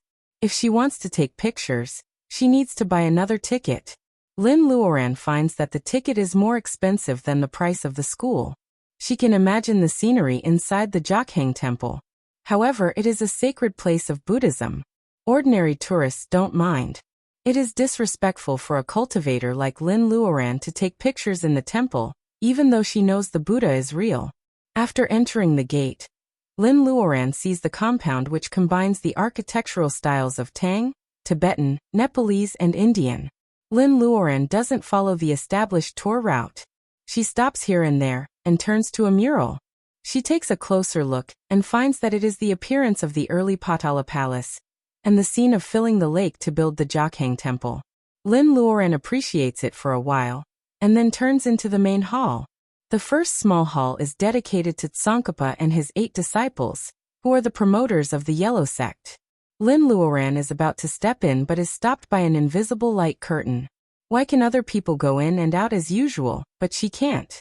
Lin Luoran carefully observes those devout worshippers. Occasionally, 2 or 3 of them have a white line connecting their heads with the Buddha statue. Lin Luoran first thinks of the white light spots in her ocean of consciousness. It is the power of faith that has been established. These believers have been worshipping for a long time, so the power of faith is totally different from the mottled light spots in Lin Luoran's ocean of consciousness. She looks at the whole hall, and finds it is shrouded by a hazy white light. Is it all the power of faith that has been gathered over the years here? Thinking of the fly Apsara's painted sculpture in her ocean of consciousness, Lin Luoran suddenly understands the mystery. She is now a Taoist priest with no followers, and she has her own Taoist field. This small hall can be regarded as someone else's Taoist field. Now all the gods and Buddhas are gone. Even if she wants to visit them, no one will come to greet her. Lin Luoran suddenly thinks of a possibility. Maybe she will never be able to enter temples worshipped by Buddhas, Taoists and Confucians. Thinking of this, Lin Luoran feels a bit disappointed. She decides to walk around the temple and look at the colorful paintings before going home. As soon as she turned around, she saw an acquaintance whom she had met once walking slowly towards her from the corridor. He was accompanied by several old monks. This is the Holy Land on the plateau. Lin Luoran smells the fragrance of hosta flowers. Jishio, the little Buddhist monk, why is he here? The old monk beside him seemed to be a monk of the Jokhang Temple. Master Puji of the Xiantong Temple was not among them. It's Jishio. Lin Luoran is not the same as before. She has already felt that something is wrong. Those monks surround Jishio in the middle. From time to time, the young novice monk lowers his head and says a few words to them. Those old monks show a look of joy. It was clear at a glance who was superior. Master Jishio. Lin Luoran says hello. Jishio looks sideways. When he sees Lin Luoran, he seems to be confused. People come and go in the Jokhang Temple, but he can still sense the breath of cultivators. No matter how advanced Lin Luoran's personal ability is, she is different from Taoism and Buddhism. She should be more conspicuous. Jishio thinks like this, but he whispers a few words to several old monks. The monks disperse, and Jishio comes alone. I didn't expect to see lay Buddhist Lin on the plateau. The sun refracts dazzling light under the golden painting of the Jokhang Temple. The young novice monk seems to be stepping on light and shadow. Lin Luoran sees that he doesn't say why he is here, so she doesn't mention this topic. She says seriously, I haven't thanked Master Puji personally for what happened last time. It's my fault. Jishio invites her to walk around the temple. Lin Luoran readily accepts. It is lay Buddhist Lin who provides the opportunity for Buddhist cultivators to re-enter the secular world. I should thank you. If you don't mind, please have a cup of butter tea with me. A young master from Mount Wutai invites her to have butter tea in the Jokhang Temple in Tibet. This is a new treatment. Lin Luoran doesn't refuse and goes there gladly. After a few turns, they come to a side hall, which is isolated from the hustle and bustle of tourists. It may be the residence of Jishio. He is very familiar with everything here. He takes out a small tin pot to boil tea. Lin Luoran is surprised that the tea leaves Jishio takes out have a musty smell. It's a little strange. Jishio seems to be very courteous in the Jokhang Temple. Why is he so careless about daily necessities? Someone even offers him musty tea? Lin Luoran has a slight headache when she thinks that these musty tea leaves may go into her mouth. She thinks of a few words without showing off, indicating that she can provide tea. However, Jishio smiles. Lay Buddhist Lin, do you think that the tea is musty because the Jokhang Temple doesn't treat me well? Lin Luoran shakes her head.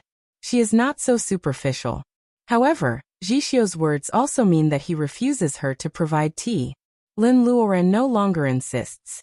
She quietly watches Jishio boil tea on a small coal stove. The handsome young Buddhist monk's face is stained with ashes, but he doesn't care at all. There is no elegance of plum blossoms, orchids, bamboo and chrysanthemums here. It seems that Jishio is also stained with dust. Seeing this scene, Lin Luoran's eagerness to advance gradually calms down. After boiling for a long time, the musty tea leaves have no peculiar smell, leaving only a strong tea fragrance. Lin Luoran is a little surprised. She watches Jishio pour the tea into a bamboo tube, add lumps of butter, and slowly mix it with the tea. Then he adds salt little by little. Jishio's movements are skillful. The wide sleeves of his robe move slowly with his movements, making everything full of a sense of harmony. It is obvious that he is skilled in making butter tea. Lin Luoran doesn't know when he came to the Jokhang Temple, and how long he has been making tea here. After a while, Jishio finally stops and pours a bowl of tea for Lin Luoran. A bowl of hot tea drives away the chill of the morning in Lhasa. Lin Luoran feels calm and her hands and feet are warm. Her palms are even slightly sweaty. Looking at this side hall again, even the rusty copper lamp seems to be full of stories. Lin Luoran puts down the wooden bowl and savors the tea fragrance for a while. She feels that she can't bear essence for a long time because she deviates from the real secular world. She cultivates to enter the secular world, not to get out of it. She thinks that as an ordinary tourist, she is comprehending without using spells or wacken. However, she asks herself, since she started to cultivate, she has been farther and farther away from the life of mortals.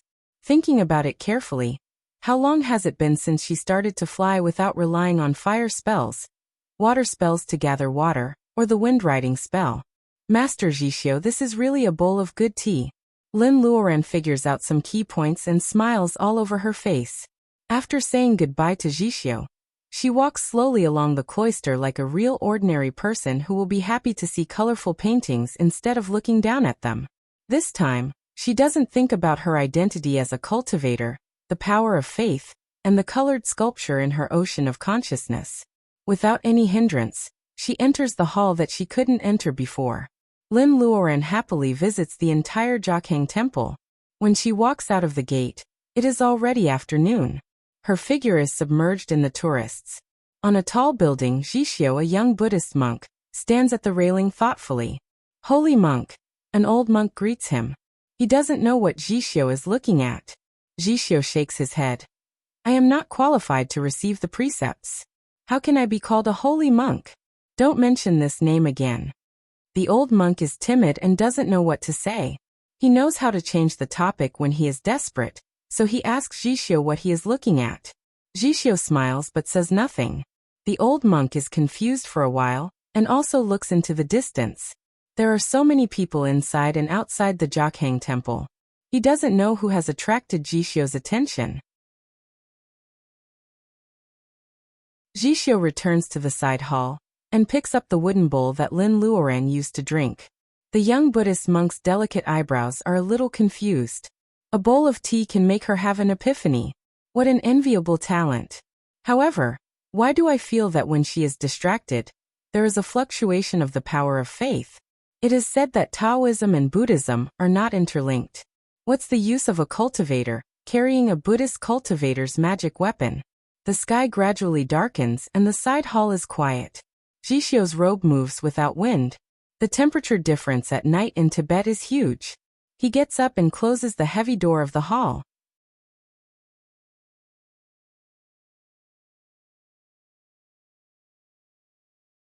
Chapter 328.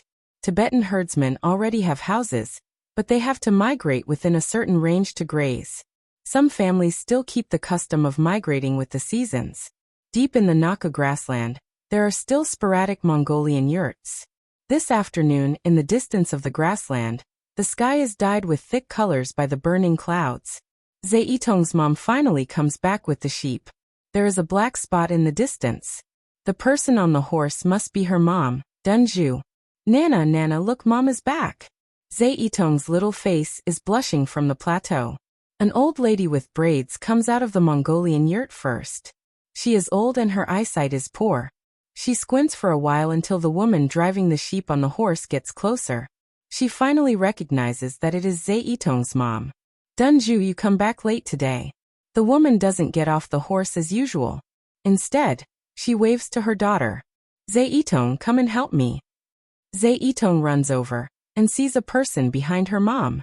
She is lying on her mom's back and is restrained by the whip. Otherwise, she would have fallen off. Herdsman's staple food is milk and meat. Although Zhe Yitong is young, she is strong. Even her trembling Nana is still strong. After helping her mom put the person on the horse on the ground, Zhe Yitong finds that this is a very beautiful woman. Her skin is more delicate than milk. Her long hair is black, and she is wearing a white dress stained with a lot of stains.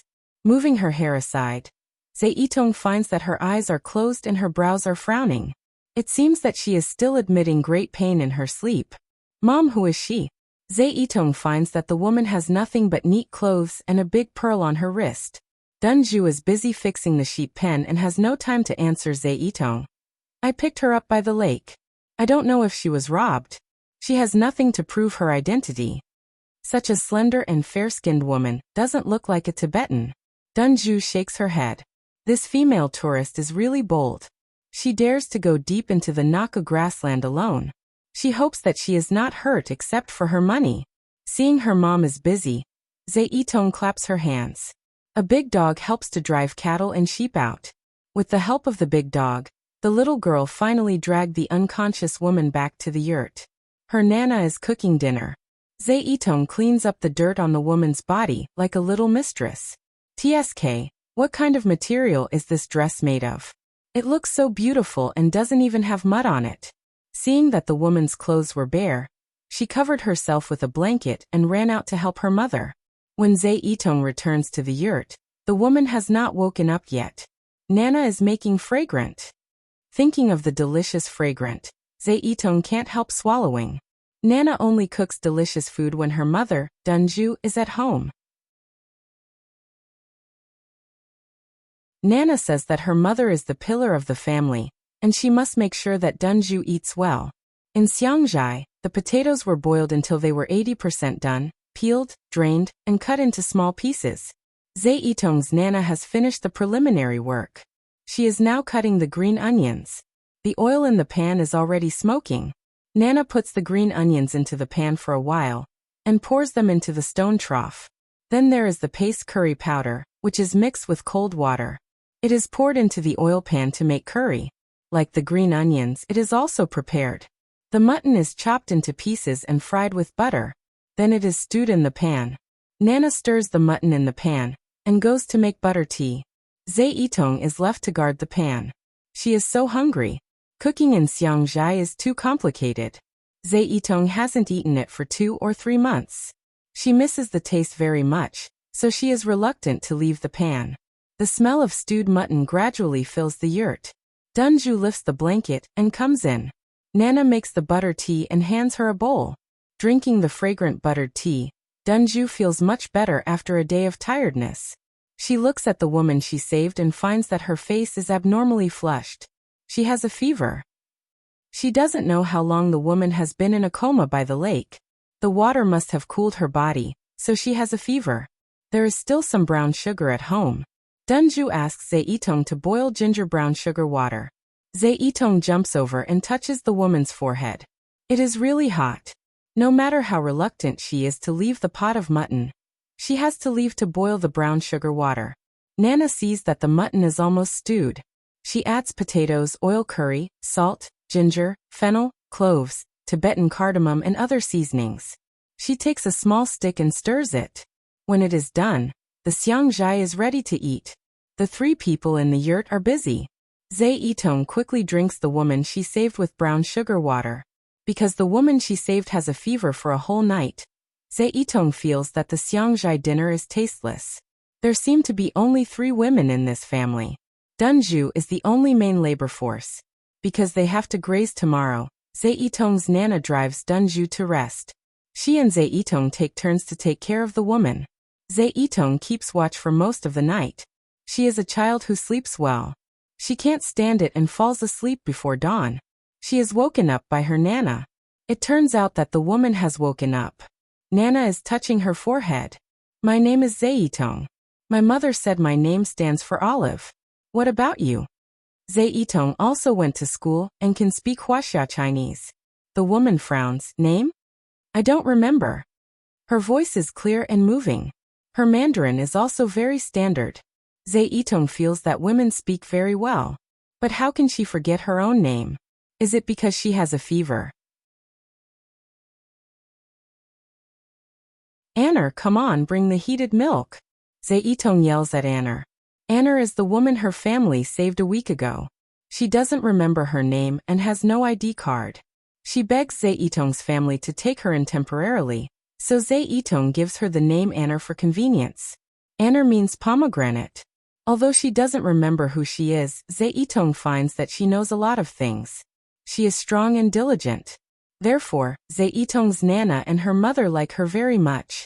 Anner is like a new member of Zaitong's family. In a week, she has slowly integrated into the family. For the convenience of working, she braids her thick black hair into 2 braids hanging in front of her chest. When her face is exposed, Zaitong says she is more beautiful than pomegranate flowers. Anner is carrying a big pot with steaming yak milk in it. According to Zaitong's command, she pours the milk into a 4-foot-high wooden barrel. Zaitong says that this kind of barrel is used to make butter, and it is called shui dong. A cow can produce 4 or 5 catties of milk a day. 100 catties of milk can only extract 5 or 6 catties of butter. This is a hard work, but herdsmen's families can't lack butter. Zaitong's Nana is old, and her mother Dunju needs to graze. In the past, Zaitong did the work of extracting butter, but now Anner takes over. After pouring the steaming yak milk into the wooden barrel, Anner begins to whip it up and down. After hundreds of times, the oil and water will be separated. The hard work makes Anner's nose overflow with fine sweat. Her little face looks like a shining gem in the sunshine of the grassland. Slowly, a layer of yellow fat floats up in the barrel. Zaitong scoops it up and pours it into a leather bag. After cooling, this is the essential food of every Tibetan, butter. They cooperate and get 4 or 5 catties of butter, which is enough for them to eat for a while. Then Anner cleans up the tools. Zaitong finds that Anner is very smart. In the beginning, when she went to milk, she would be kicked down by the sheep. Now she is like a herdsman girl who grew up on the grassland. She can do everything smoothly. It's still early. Shall we go to dig wild vegetables? Anner puts down the tools and takes a bag out. She smiles at Zaitong. Zaitong licks her lips, and her little face is full of joy. Pastoral areas are not like cities in Tibet. Highland barley, glutinous rice and meat are the staple food. There is no rice, let alone vegetables. However, since Anner comes, there are often 2 delicious wild vegetables on the table of Zaitong's family. Anner knows a lot and cooks well. Zaitong is reluctant to let her leave. Looking at the 2 figures, one big and one small, Zaitong's Nana laughs in front of the yurt. Anner is not only a hardworking girl. Since she came, Zaitong, who is lonely, has a companion because her whole family likes Anner very much. Besides waterbirds, a kind of wild vegetable called water celery grows in summer by the clear lake. Zaitong used to think it is watergrass, but Anner picks it back. She scalds it with water and puts some salt and butter in it. It is very tasty. They pick a bag of water celery by the lake. Anner looks at the big fat fish in the clear lake and sighs. She vaguely remembers that the fish she cooks is also delicious. However, because of the water burial, real Tibetans don't eat fish. She doesn't dare to mention this topic. She picks the water celery and takes Zaitong back. Because it is still early, the 2 play on the grassland for a while. May is not over yet and the Naka grassland is full of flowers. Anner picks some wild flowers and skillfully weaves a garland. She puts it on Zaitong's hair and braids her hair. Zaitong giggles and runs to the lake to look at her own shadow on the water. Anna is good at everything except for being too clean. Zaitong asks her to take a bath and wash her hair every 3 days. Zaitong sighs. It seems that even a perfect person has shortcomings. At sunset, Zaitong's mom Dunju comes back with cattle and sheep. Zaitong takes off the garland and yells at her. She runs on the grassland like a healthy and vigorous deer. That night, everyone eats up Anna's cold wild vegetables for dinner. Anna eats sour water celery and glutinous rice cake. When she feels thirsty, she takes a sip of butter tea. She feels that this kind of life seems to be far away from her previous life. However, Anna can't remember who she used to be and what kind of life she lived before. In the middle of the night, she is suddenly woken up by the low temperature. Zaitong is sleeping beside her. Anna has a dream. She comes to the Naka grassland for something ordinary. She can't go home if she doesn't find such a thing. But what is it exactly that she is looking for? Anna touches a big pearl on her wrist. This pearl gives her an inexplicable sense of peace. Maybe her identity will be confirmed by this pearl. It is very cold on the grassland at night. Anna shrinks into the blanket and falls asleep again. That you're tuning in to the Lime's Wuxia Whispers YouTube channel. We're so grateful for your support, and don't forget to subscribe to join us on this incredible journey through captivating stories. Your generosity through donations truly makes a world of difference, as it's the primary source of revenue that allows me to expand and enhance this channel for you. Thank you from the bottom of my heart for being a part of this adventure.